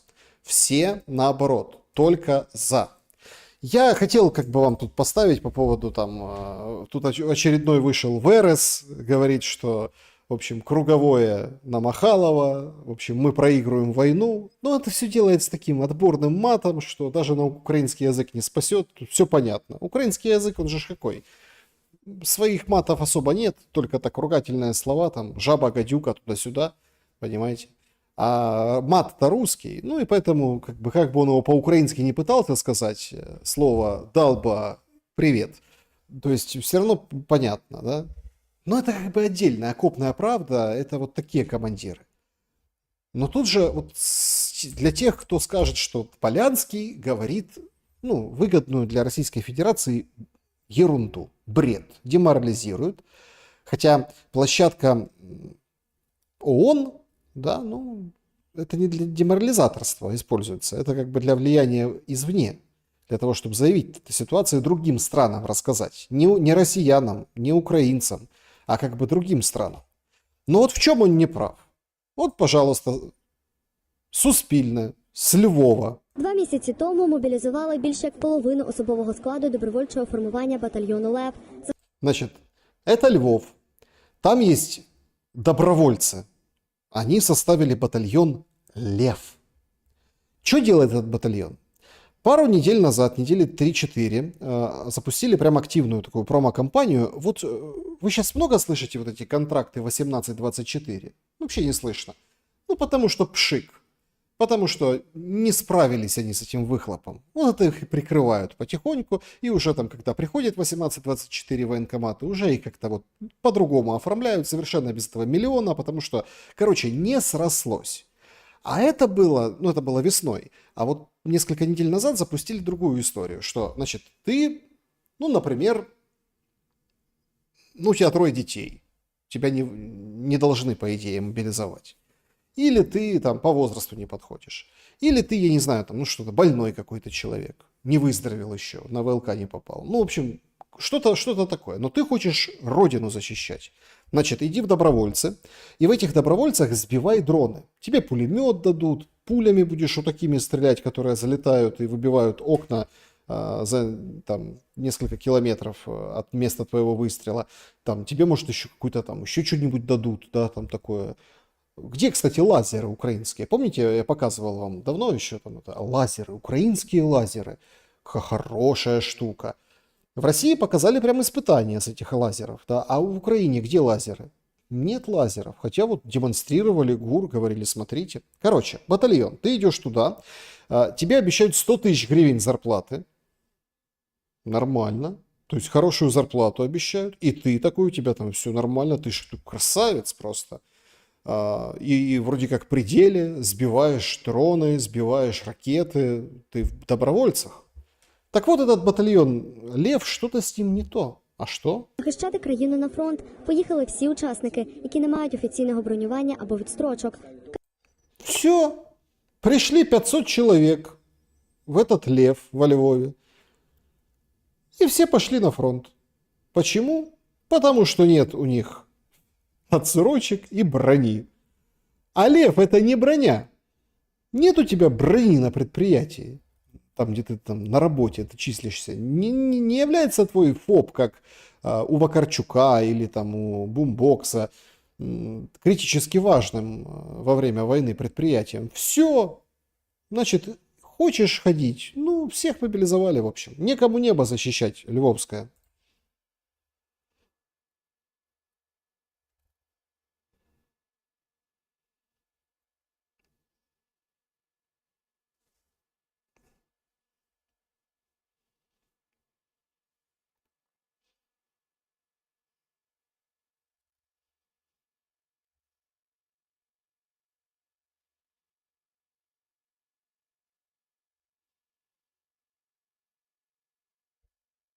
А где эта бабушка с банкой огурцов? Во Львове это не во Львове было. Может, во Львове тоже найдутся меткие бабушки с банками огурцов, которые дроны сбивают? То есть мы проводим рекрутинг, он так называет. А какой рекрутинг, если человек приходит туда, он бронь получить не может. У него нигде нет больше брони. У него нигде больше... Но он хочет защищать небо, ну, получать деньги, защищать небо, он хочет быть... Но ТЦК его у вас заберет. То есть вы понимаете, какая история? Распил, и вот, ой, нам так тяжело, сейчас позабирали всех, у кого там... А те, у кого есть бронь, или те, которые там, да, ну, нормально. Но это во Львове. Там же, знаете, вы каждый день обстрел. Нет, я не хочу преуменьшать, конечно, Львов тоже сильно бывает обстреливают, и достаточно плотно, и геранями, и ракетами. Были прилеты, вот совсем недавно. Но это не такая интенсивность, как, например, в Харькове. Понятно, да? То есть по понятным причинам. Или Одесса, которые там разрушили привоз. Но тем не менее. Пришли, значит, добровольцы, а их забрала ТЦК. Ну а что ТЦК ездить по городу искать? Они приехали в ваш этот добровольческий батальон и забрали. Вообще ТЦК, конечно, стали очень мобильные. Очень мобильные. И с ударами по ТЦК они стали еще мобильнее. Керівник центру комплектування разом з головою ВЦА визначає механізм, де буде розміщений центр комплектування з точки зору рознесення його будь-яких функціональних підрозділів. Ну, тобто Значит, это нардеп Федиенко комментирует. Говорит, смотрите, никаких не надо там этих самых законов новых принимать, все нормально, это руководитель берет свои там отделы и разносит их в разные, там, куда договориться. то мова не йде про те, що, знаєте, завтра всі сядуть в автобуси, поїдуть кудись там, або автобусом, бусиками. Термін мобільний, тут, скоріш за все, мій колега застосував з точки зору того, що вони можуть сьогодні бути на одній локації, завтра можуть бути на іншій локації, але мова йде про те і про ті підрозділи, які потребують безпосередньо спілкування з військовозобов'язаними. Якщо ми кажемо про підрозділи, які не спілкуються з військовозобов'язаними, ну вони можуть просто бути територіально кудись. Понимаете, как это называется? Общение с военнообязанными. Общение. Винесені і територіально віддалені. Хочу наголосити, що дякуючи цифровізації, Україна одна з небагатьох країн, яка може, ну навіть якщо там всі папери, я вибачаюсь, будуть знищені, росіяни ж, можливо, так і думають, центри комплектування і далі продовжують свою роботу. Скажіть, скільки Значит, если все уничтожат, ТЦК все равно продолжит свою работу. А? Потужно? ну приблизно, так, хоча б потрібно нам таких мобільних ТЦК? І, можливо, в якомусь тестовому режимі вони вже до кінця року зможуть запрацювати? Ще раз, мова йде не про мобільність з точки зору пересування на колесах. Мова йде про те, що вони просто будуть змінювати свою фізичне розташування. Вони вже і зараз так працюють, просто я вибачаюся, але про це не пишуть у Фейсбуці. Кожен керівник центру комплектування з урахуванням тих загроз, які вже з'явились, сам визначає, де будуть розміщені ті або інші підрозділи. Я спілкуюся там з декількома керівниками центрів комплектування, вони вже фізично, дякуючи місцевій владі, яка надала приміщення, рознесли свої якісь підрозділи, які виконують функціонал для роботи центру комплектування. Разнесли. Ну, чтоб русские дроны не разнесли, они сами разнесли подразделения. Ну, а те, которые общаются с военнообязанными, они же как и будут, они же так мобильные. На бусах, мобильные, нормально все. Запорожье.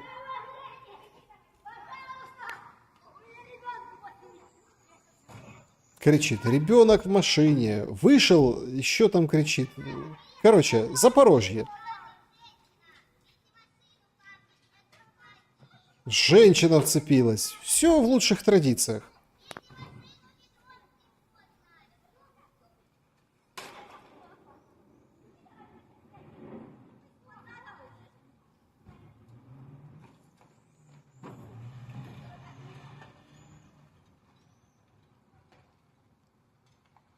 Ну вот он отъезжает, разворачивается и прям по этим теткам, которые там его пытаются чего-то остановить, не пустить, а ему все равно. У него нормальный пикап, все хорошо, все, погнал. Стой, говорит, не, как маршрутку не остановить.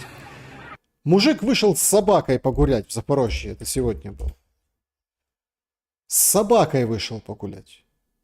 Нормально пообщались с ТЦКшниками.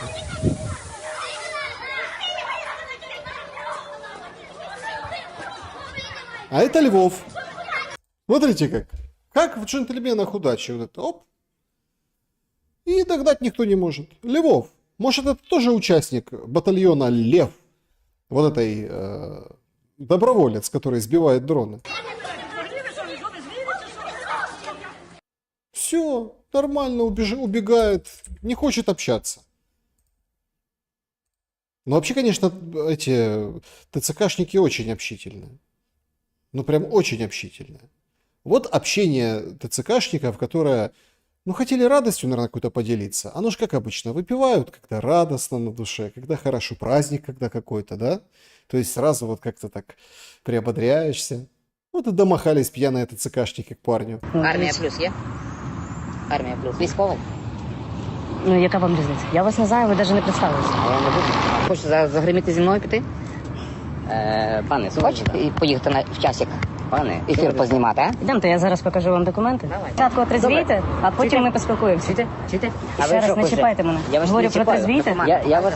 Спочатку ви протрезвієте. Документи мені свої Спочатку ви покажеш? протрезвієте. Будь ласка, документи. Ще раз говорю, Пред'яви, спочатку будь ласка, протрезвійте. свої документи. Спочатку протрезвійте. Ви ж також не знаєте, хто я, правильно? Ні, не знаю. Ну, Покажіть то все. документи.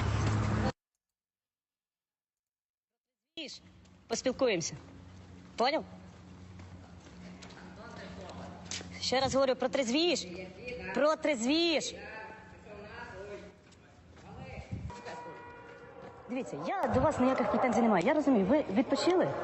Ви, дивіться, ви без форми. Я розумію, що ви без форми. Він з форми, він дуже себе некоректно веде. Знаєш, мені сподобалось, знаєш що? Ще переконався, це наш. Жорстко реагує на Ой, короче, они там сцепились, а потом это начались пьяные объятия. Ну, видимо, там стадия, кондиция, говорит, это мой брат, вот это все. Ну, понятно, там ругаются. Это мой брат. Вот это. Дивіться, 525 тисяч аудиторія. Мене знають дуже багато. Це мій брат Це ваш брат? по службі. По службі, понял. Дивіться. Що, оце тільки що до мене з ноги залетіло.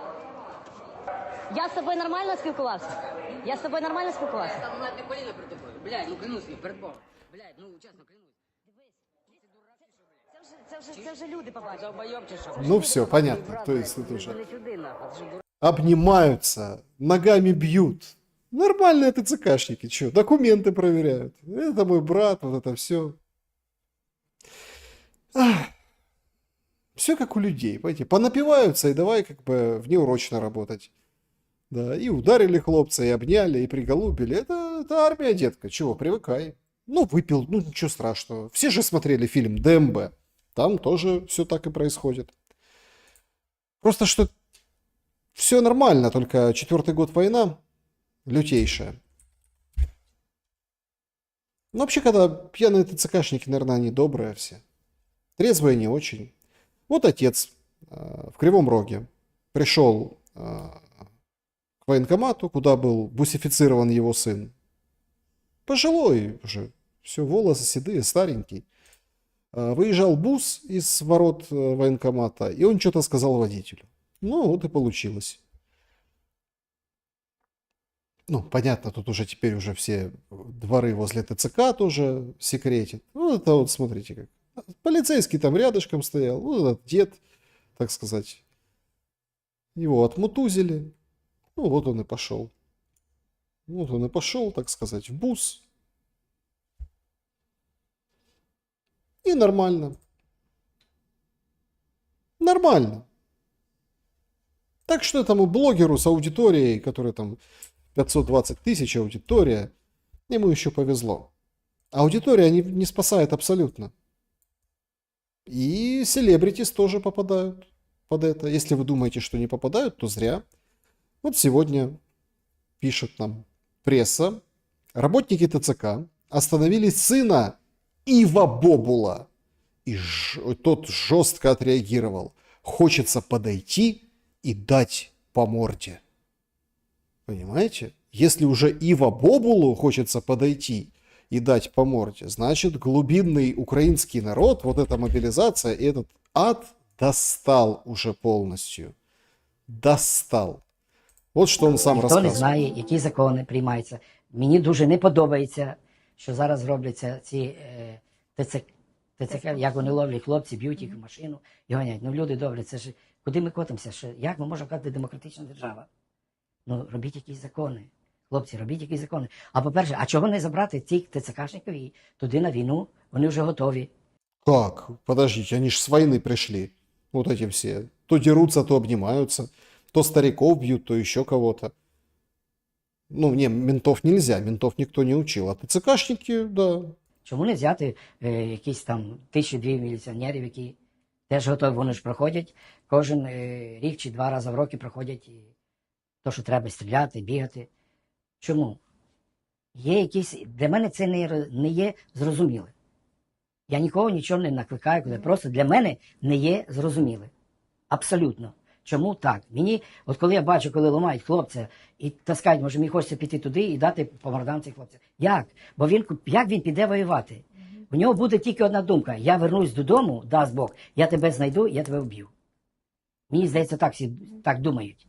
Може бути, а може і ні. До людини не треба ставитися як до скотини. Не треба. Це є народ України. Ива Бобул говорит, не надо как к скотине относиться к человеку. Это все-таки народ Украины. Не надо. Чего не надо? Надо. Потому что они не вернутся. Они не вернутся. У них очень серьезное сито. В учебке может что произойти. По пути, на полигоне, там еще где-то. Потом на фронте, на передовой. Наверное, поэтому вот это повоевавшие или якобы повоевавшие в первые дни ТЦКшники вместе с ментами, ну вот так себя и чувствуют. А законы принимаются, чтобы расширить их полномочия и вот эту полицейскую державу создать. Вот и все. Ива Бобул, ну вспоминай, как мы с тобой выступали в антраците Луганской области, украинском антраците, на днях шахтера, а там это же день шахтера и день города, в конце августа, как ты выходил и пел песни свои на русском, на украинском. А? О, было время, и все было понятно, а сейчас вообще ничего не понятно. Хочется подойти и дать в морду. Вот истинный азовец Жорин рассказывает о том, как можно уволиться из рядов вооруженных сил України. Спойлер, никак. Сьогодні навіть після поранення звільнитись з армії – це задача непроста. Ну, умовно кажемо, людина, яка там отримала важкі ампутації і все інше, їй, щоб звільнитися з війська, треба пройти такий головняк, йому треба стільки ще перетерпіти, переслухати, переїздити, переносити документів, впевнити всіх, що це правда, в нього немає цих кінців. Ну, тобто, це насправді. Представляете? Надо доказать, что у тебя нет руки, ноги там или рук, ног. В смысле, ну что ты показываешь? Ты докажи. Докажи. Может, у тебя суперспособность. Она в нужный для тебя момент раз такая отросла, и сразу опа! И ты уже как бы здоровый человек. Ты докажи, комиссию пройди, там, все там печати поставь. Откуда? А вдруг вырастет, правда? Справді такий досить довгий і в деяких місцях навіть принизливий процес. У нас дуже багато поранених, яких мають списати, але всі вони знаходяться на певних етапах списання. Хтось ще на ВЛК, хтось там на реабілітації, хтось там на зборі документів. Це може навіть рік відбуватись, 1,5 року може відбуватись. Людина просто буде от звільнятись весь цей час. Але після того, як вона все ж таки звільниться, а я не знаю про якісь державні програми, нормальні, адекватні, в яких би ветеран повернувся і міг би себе реалізувати. Нет, ну в ТЦК нормальная реализация. Там же нам как говорят, все, кто воевал в ТЦК. Нет, понятно, что никто особо ТЦКшников одноногих или там на протезах особо не видел, как они бегут и гонятся за здоровым уклонистом, да, или там военнообязанным. Но тем не менее, ТЦК, вот ранило тебя, там ничего, подлечили и в ТЦК, и нормально. Ива Бобул вообще не прав. Зачем на фронт назад, если можно в ТЦК? А можно и по-другому. Сегодня такая интересная разошлась история, но это, конечно, просто какая-то лютая дичь. Значит, есть такой народный депутат, да, Украины, Копытин, да, и вот он, так сказать, отправил письмо матери Андрея Александровича, значит, который погиб на фронте. Говорит, патриотом был, любил свою родину. Больно чувствовать, что такой сильный, мужественный человек ушел с жизни. В общем, в любом случае я всегда рядом. Ну, в общем, мать, короче, держись, такие нормальные, так сказать, нормальные такие теплые слова.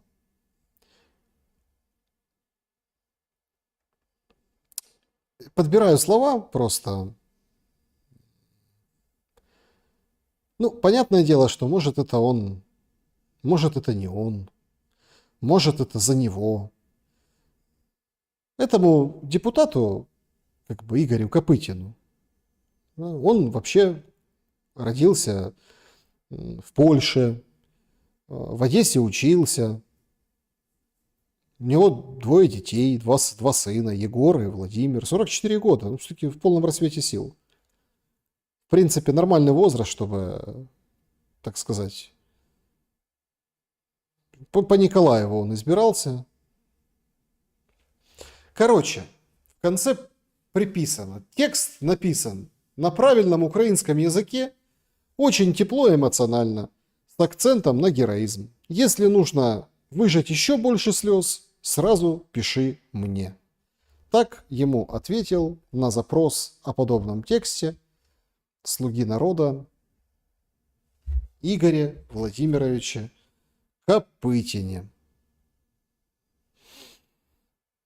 Ну, как-то так. Не вернется уже этот, как бы, Игорь Копытин. Игорь Владимирович, ну, точнее, Копытин-то вернется, он напишет еще кучу таких. Ну, это как, это такие торжественные письма. Торжество имеется в виду, что соболезнования родным по его там округу. Но это же жутчайший цинизм.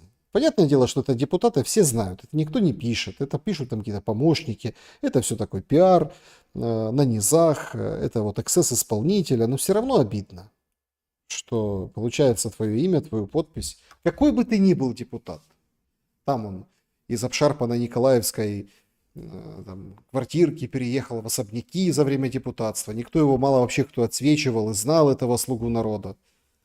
Но тем не менее, надо же хоть лицо достойное иметь. Достойное лицо. Вообще меняется немножко восприятие этих и депутатов, и всех остальных в последнее время. Даже теми же военными. Ну, представляете, Жорин нам рассказывает, что уволиться нельзя. А когда списываешься с ВСУ, нет для тебя программы, как для ветерана. А вот другой военный рассказывает. Вообще крамольные вещи. За такое сажают, в подвалах пытают, на обмены отправляют, санкции вводят, клеймят врагом. Послушайте. Война — это горе большое, беда. Вот. И я считаю, что правительство, которое допустило войну, оно глупое. Всегда надо уметь договориться.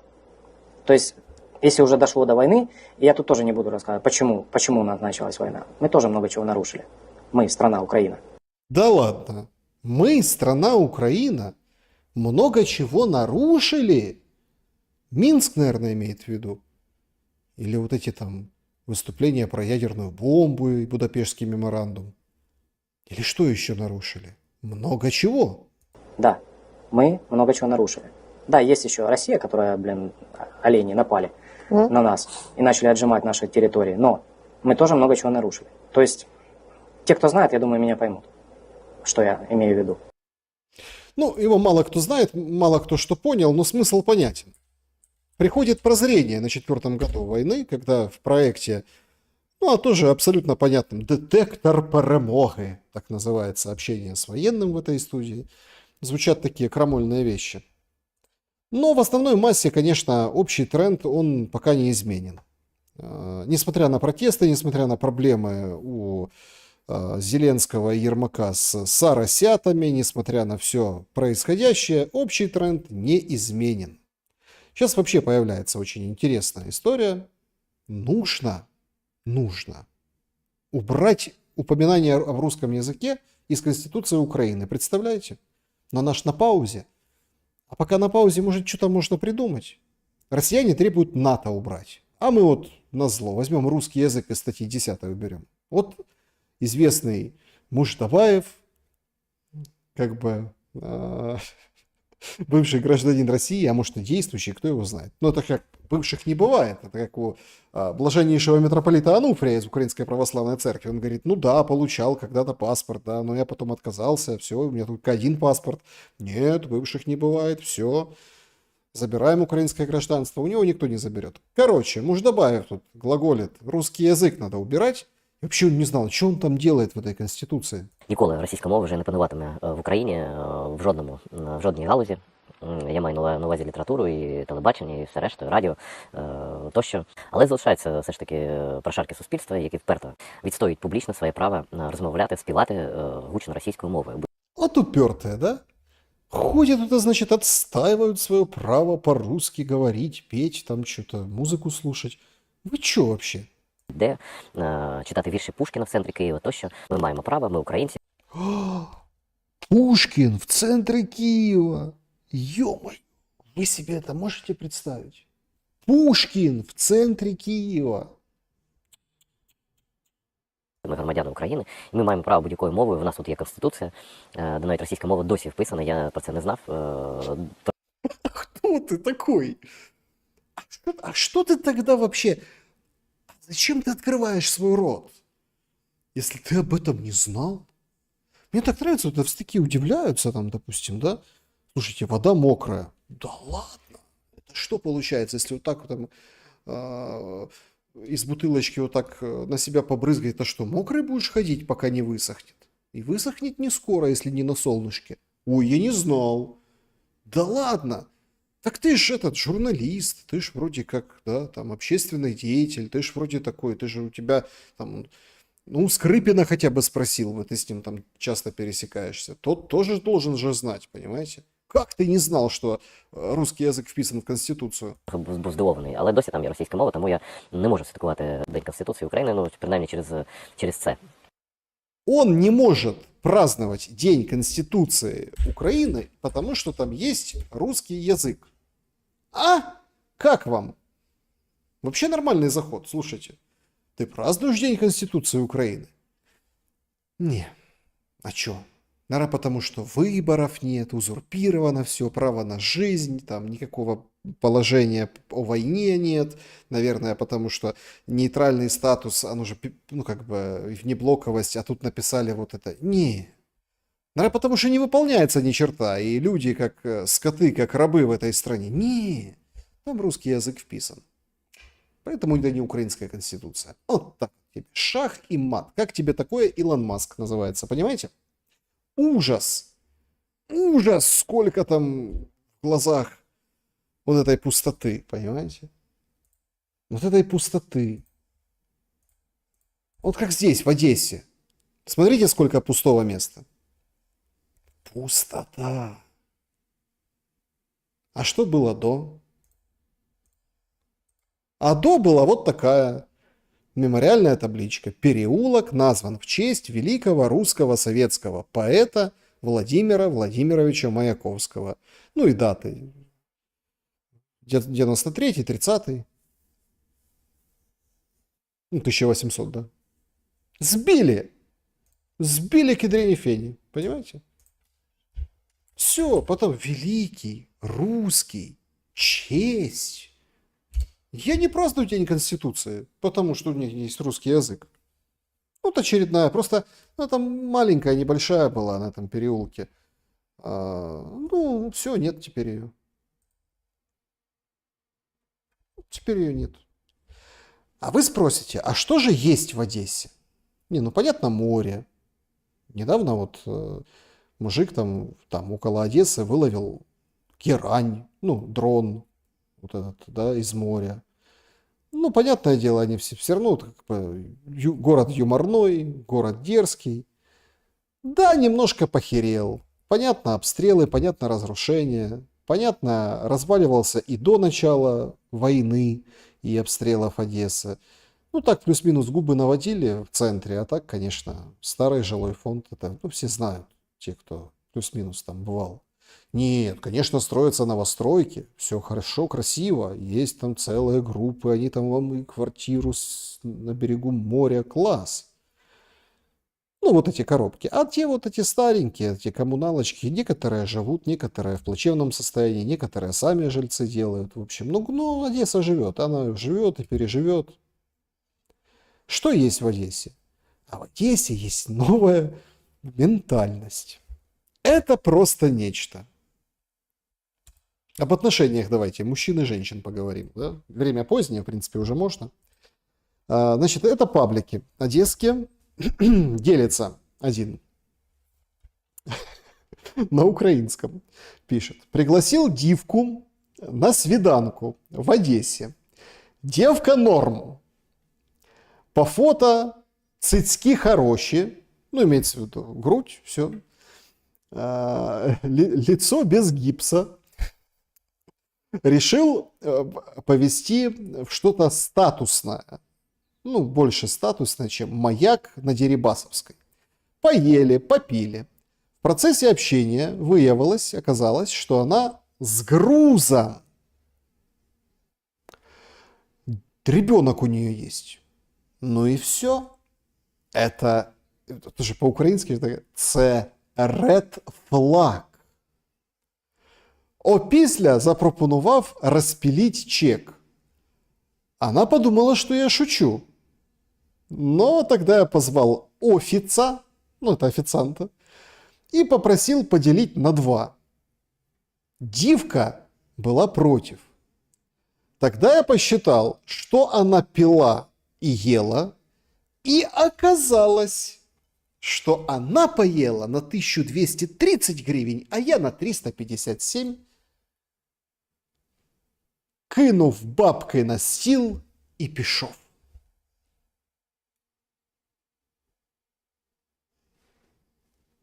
Мужик, так и хочется сказать, мужик. Слушайте, мне так интересно, он же когда-то об этом писал. Он же, наверное, он думал, его поддержат. Слушайте, нормальная такая одесситка. Ну, пришла, все, red flag там с грузом. Я говорю, пополам давай. Говорит, нет, не, в смысле пополам. Ну, одесситки так не привыкли. 350 я поел, все, я пошел. Вот это мужики! И он же думает, что он это пишет. Это как эта история получается, как я вот это вот, какой я красавчик. И там что там в комментариях, наверное, там скажут, о, слушай, вот это ты красавец, вот это ты мужик, молодец. Молодец. Классно, классно написал, классно все сделал. Познакомился с одесситкой, вот это все. Что есть в Одессе? Такого, чего нет во всей Украине. Вот это, которое сейчас проникло во всю Украину, есть и в Одессе. А в разных подкастах обсуждается, знаете что? В разных подкастах обсуждается, а как вообще вот, ну вот если там, например, ты девочка, а за тебя платят. Не так, как вот этот приезжий в Одессу решил с девочкой познакомиться, она оказалась с грузом, не захотел за нее расплачиваться в ресторане, а вот те, которые там, мужчины, которые ну, девушку поддерживают, скажем так, дают, короче, деньги там на маникюрчики, педикюрчики, одежку какую-нибудь там, косметику.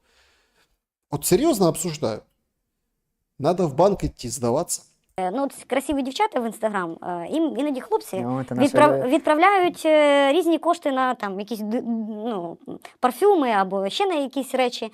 Что это смотрит, рассказывает это ведущая и улыбается. Ну, ей, наверное, не отправляют, наверное, да? Она все сама, она все сама. Ну, ладно. То есть, есть такая история, что там есть много красивых девок в Инстаграме, да? А им же, наверное, кто-то деньги отправляет вообще. Как? Это она беседует, знаете, с кем?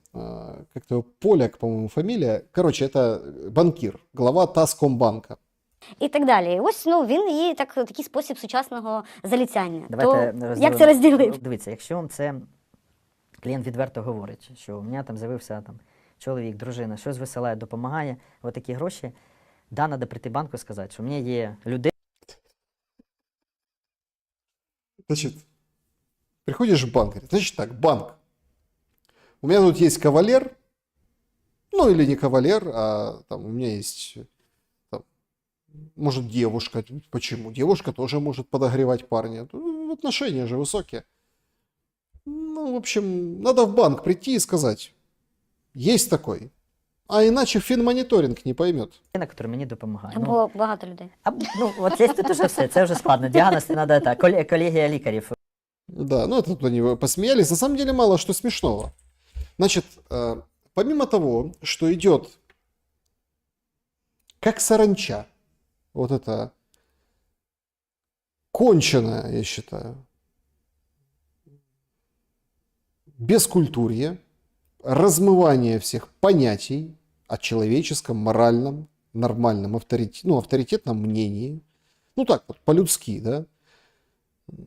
Нет, хватало во все времена и в разных регионах страны или стран в мире хватает придурков, и которые там приходят там и девушку могут оскорбить, и чек там распилить, не распилить, и там еще. Но это все же зашивается на ублюдочность вот этого же государства, которое это диктует. Понимаете? На лютую ублюдочность этого государства. Значит, если есть у тебя какой-нибудь кавалер-ухажер, и он тебе, там, скидывает на сумочку или там на косметическую какую-нибудь процедурку денежек, ты должен в банк пойти и сказать, потому что тебя финмониторинг заблокирует. Откуда у тебя такие деньги? Откуда тебе прислали там 1000 гривен, там 5000 гривен? Ты что? Не-не-не. Саранча. Парадокс, что сегодня, тоже очень широко разошлись вот эти, скажем так, скрины. Действительно, налет саранчи. Саранча добралась уже, она пока там зелененькая, но она скоро вырастет в Киевской области уже. Она как бы движется дальше. Ужас, что происходит. Откладывают яйца. В общем, рождаются новые нашествия саранчи сейчас в Запорожской и Днепропетровской, и уже, получается, движется в Киевскую область, и в Одессе была замечена в той же. И люди начали как бы собирать саранчу, вот сушить. Вот саранча перелетная, корм для рептилий. 10 гривен, пожалуйста. Собрали пакетик, типа, продают. 10 гривен, то есть замороженная 10 гривен штука, живая 10 гривен штука, сушеная 15 гривен штука. Возможно, заказы по весу. В общем, оговаривайте свой заказ и так далее. Или вот, собственно, этих объявлений становится все больше и больше. То есть, вы видите, саранча живой корм для рептилий. То есть, живыми ловят их, там где-то держат по 9 гривен, я так понимаю, за штуку. Наживка для рыбалки. Слушайте, самов столько нет, как этой саранчи. То есть, люди пытаются выходить из положения. Так я у себя в телеграм-канале уже тоже отмечал. Кто не подписан, подпишитесь. Так ты даже эту саранчу поймаешь, засушишь, попытаешься кому-то продать, ты же должен налог заплатить, потому что ты вот это вот продал. Сам ручками, самозанятый какой, смотри, нашествие саранчи, взял ее, поймал, насушил, все сохранил и вперед из песней. То есть, и это сейчас все муссируют.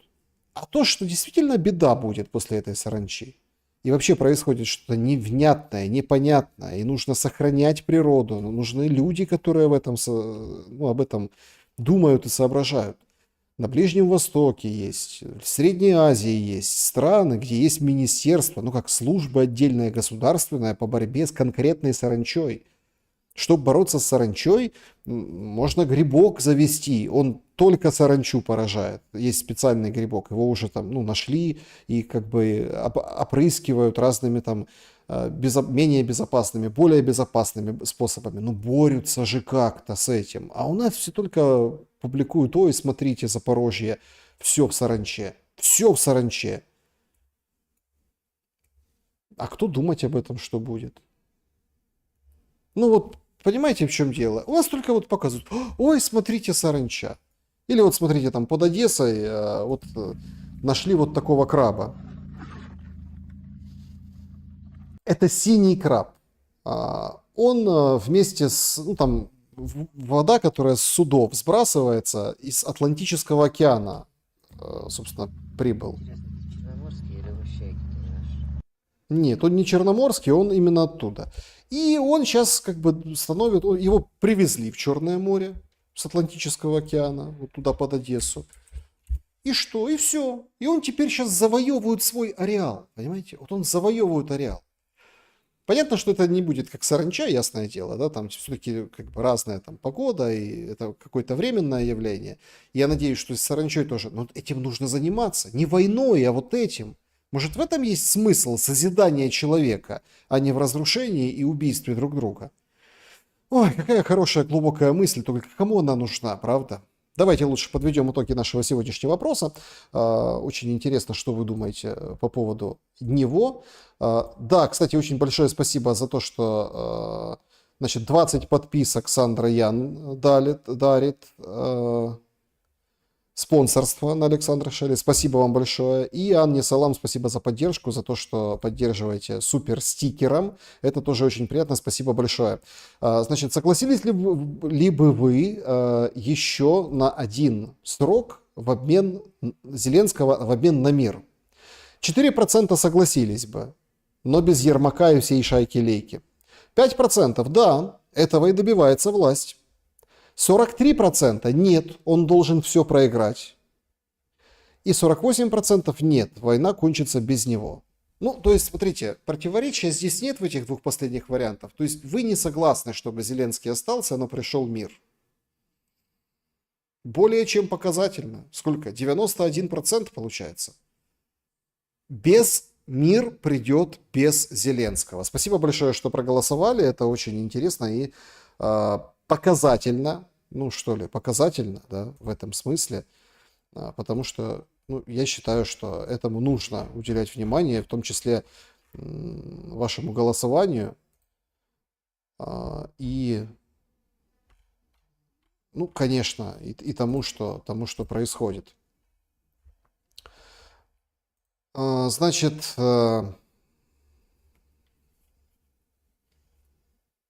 ну, продолжается обсуждение происходящего, да, то есть по линии фронта есть там какие-то кадры, которые приходят опять с митингов, пока там без таких, ну, кадры еще плюс-минус солнца в разных, скажем так, сообщениях на разных пабликах. Ну, в общем, ждем вечера, как говорится. Да? Ждем вечера и ждем, к чему это все, собственно, к чему это все приведет. Но протесты продолжаются, это тоже определенный сигнал, хотя вроде все согласились, что Зеленский, ой-ой-ой, все хорошо. Ну, посмотрим.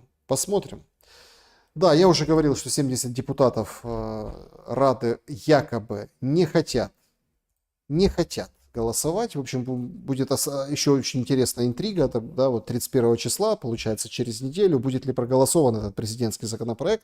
Потому что если его собьют, если вдруг его собьют, то тогда это означает, что и Зеленского будут сбивать. И протесты будут продолжаться, шататься.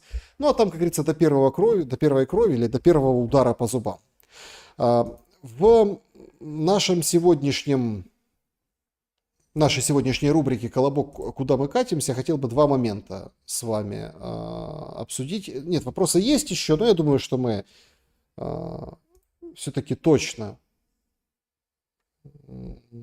я думаю, мы точно еще пообщаемся, и, может быть, даже и не раз. Поэтому, значит, два момента, которые я хотел бы опубличить. Постараюсь сходу по-русски. Анна мне пишет. Давайте без фамилий. Ну вот, Анна. Значит, это уже, правда, крик души. Друзья, я очень прошу внимания вот этим историям, потому что это может быть история каждого из вас. Александр, приветствую. Ну, человек пишет на украинском. Я работаю в гериатрическом пансионате в Запорожье. Больше 3 лет работаю. Тут у нас живут люди, которым давно уже некуда идти. Кто-то потерял всех своих родных, у кого-то остались дети, кто-то просто слишком старый и больной, чтобы справиться с жизнью самостоятельно. Мы их последняя надежда и, в общем, последняя надежда на достойную старость.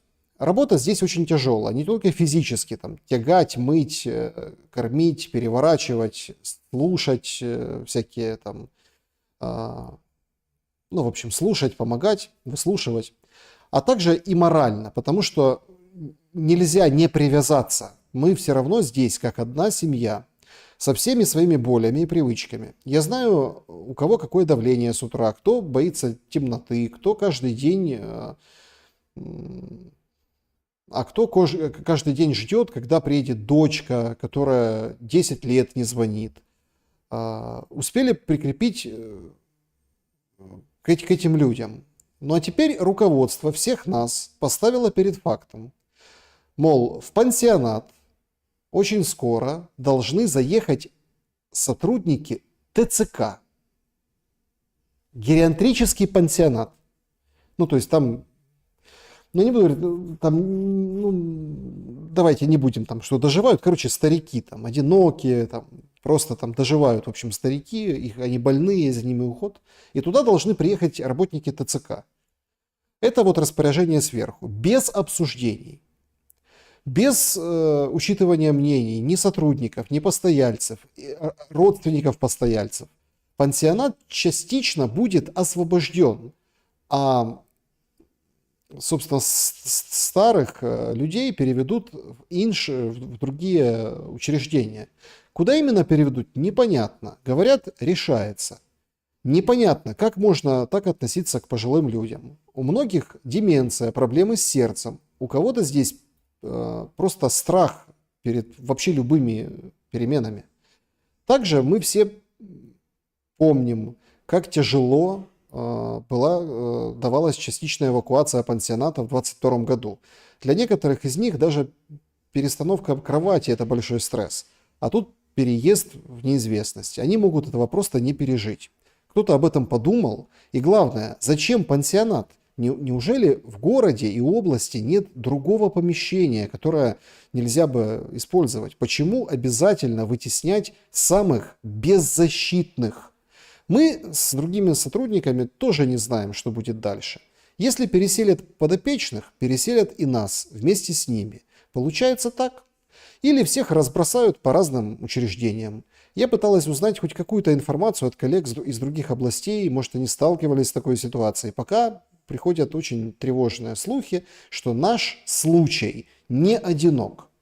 Как всегда, точной информации нет, только неясность. Я считаю, что этот розголос, это, скажем так, в общем, поможет как-то прояснить ситуацию. Спасибо вам за внимание. Анна, я очень благодарю вас за это письмо. Ровно для таких писем и есть наша рубрика. Ровно для таких писем. ТЦКшники переезжают в гериатрический, в Запорожье, пансионат. А эти, ничего страшного, укрупним, там, пораскидаем, ничего, разберемся. Самые беззащитные должны уступить место. Старики, да, должны уступить место этим холеным тварям, которые не просто там молодых гробят, а на этих вообще им плевать. Вот такая история в Запорожье. Напишите, пожалуйста, что думаете об этом. Все-таки, конечно, такой тяжелый эпизод. И очень, знаете, противно от этого. Очень от этого противно. Сандра Ян, спасибо большое вам за поддержку. Спасибо за то, что пишете и оставляете сообщения в суперчате. Друзья, спасибо всем большое за то, что посмотрели сегодняшний шум. Вот. Чуть-чуть. Ну вот Александр пишет, ну понятно, меньше пенсионеров лафа пенсионному фонду. Ну да. ТЦК переезжают, чтобы прикрыть ТЦК, позорище, нашли тоже щит. Нет, их выселят, их там не будет. Они там умрут по причинам, которые описала Анна в своем письме в рубрику «Колобок. Куда мы катимся». Вопрос в том, что туда прилетит и скажет: о, смотрите, вообще не люди, звери, расформируют, стреляют по старым этим, все, картинка на весь мир, покажут там какого-нибудь старенького. Вот такая война, вот такие решения, вот такое государство, вот так оно управляет. Оставьте уже в покое, пускай живут. Ну, новых не набирайте, ну, каким-то, ну, в общем, можно же найти какое-то решение. Ах. Скажите, пожалуйста, выплатили родственникам погибшим деньги, которым передали тела 2000 украинцев? Не знаю. не дают этой статистики. Буду пытаться найти, но без понятия. Мне кажется, что вместо этого правительству нужно использовать искусственный интеллект, исследовать ему как Конституции, может что-то поменяется. Александр Тимонт. Есть вообще теория, что мы к этому идем. Что вот эти все люди, идиоты с этими идиотскими решениями, и уже, кстати, Федоров об этом, министр цифровой информации, сейчас первый вице-премьер-министр, говорит, что а что мы сейчас заменим там министерство искусственным интеллектом, он будет там тун-тун-тун решать какие-то вопросы. Может, за этим и будущее, но это понятно, не сейчас, это попозже.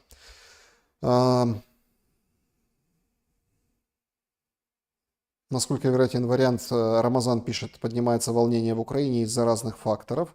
Фронт падает, переходное правительство Украины по-быстрому соглашается на условия РФ, вот договорняк. Вероятен такой вариант. Вероятен, но Зеленский так просто не уйдет. Понимаете? Вот сейчас даже вот эти танцы вокруг этого законопроекта, ну посмотрим. Он надеется все равно, что Ермак что-нибудь придумает, как договориться. А тот придумает, у него работа такая. Как же, куда ж, не бросит же он Зеленского, правда?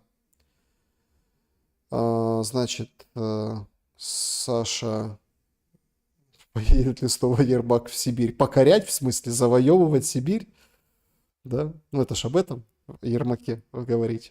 Ужгород, Киев, спасибо большое за сердечки. Друзья, большое спасибо вам за то, что поддерживаете, за то, что пишете, за то, что ставите лайки. Я очень благодарен всем за сегодняшний шум. Вот практически без малого 2 часа мы с вами пошумели. Напишите, понравилось, не понравилось, ждали, долго ли ждали, не ждали ли уже вообще, приятно ли неприятно, скажем так, пошумели. Спасибо всем большое за то, что, ну, прежде всего, вы неравнодушны. Понятно, что война, понятно, что очерствляет, там где-то огрубеет кожа, где-то уже нерв, где-то уже, ну, скажем так, ощущение вот этой чужого горя и чужой смерти уже притупляется, но тем не менее, надо людьми оставаться. Это самое важное. Всем добра и света. Увидимся обязательно. До скорого. Хорошо. Пошумели.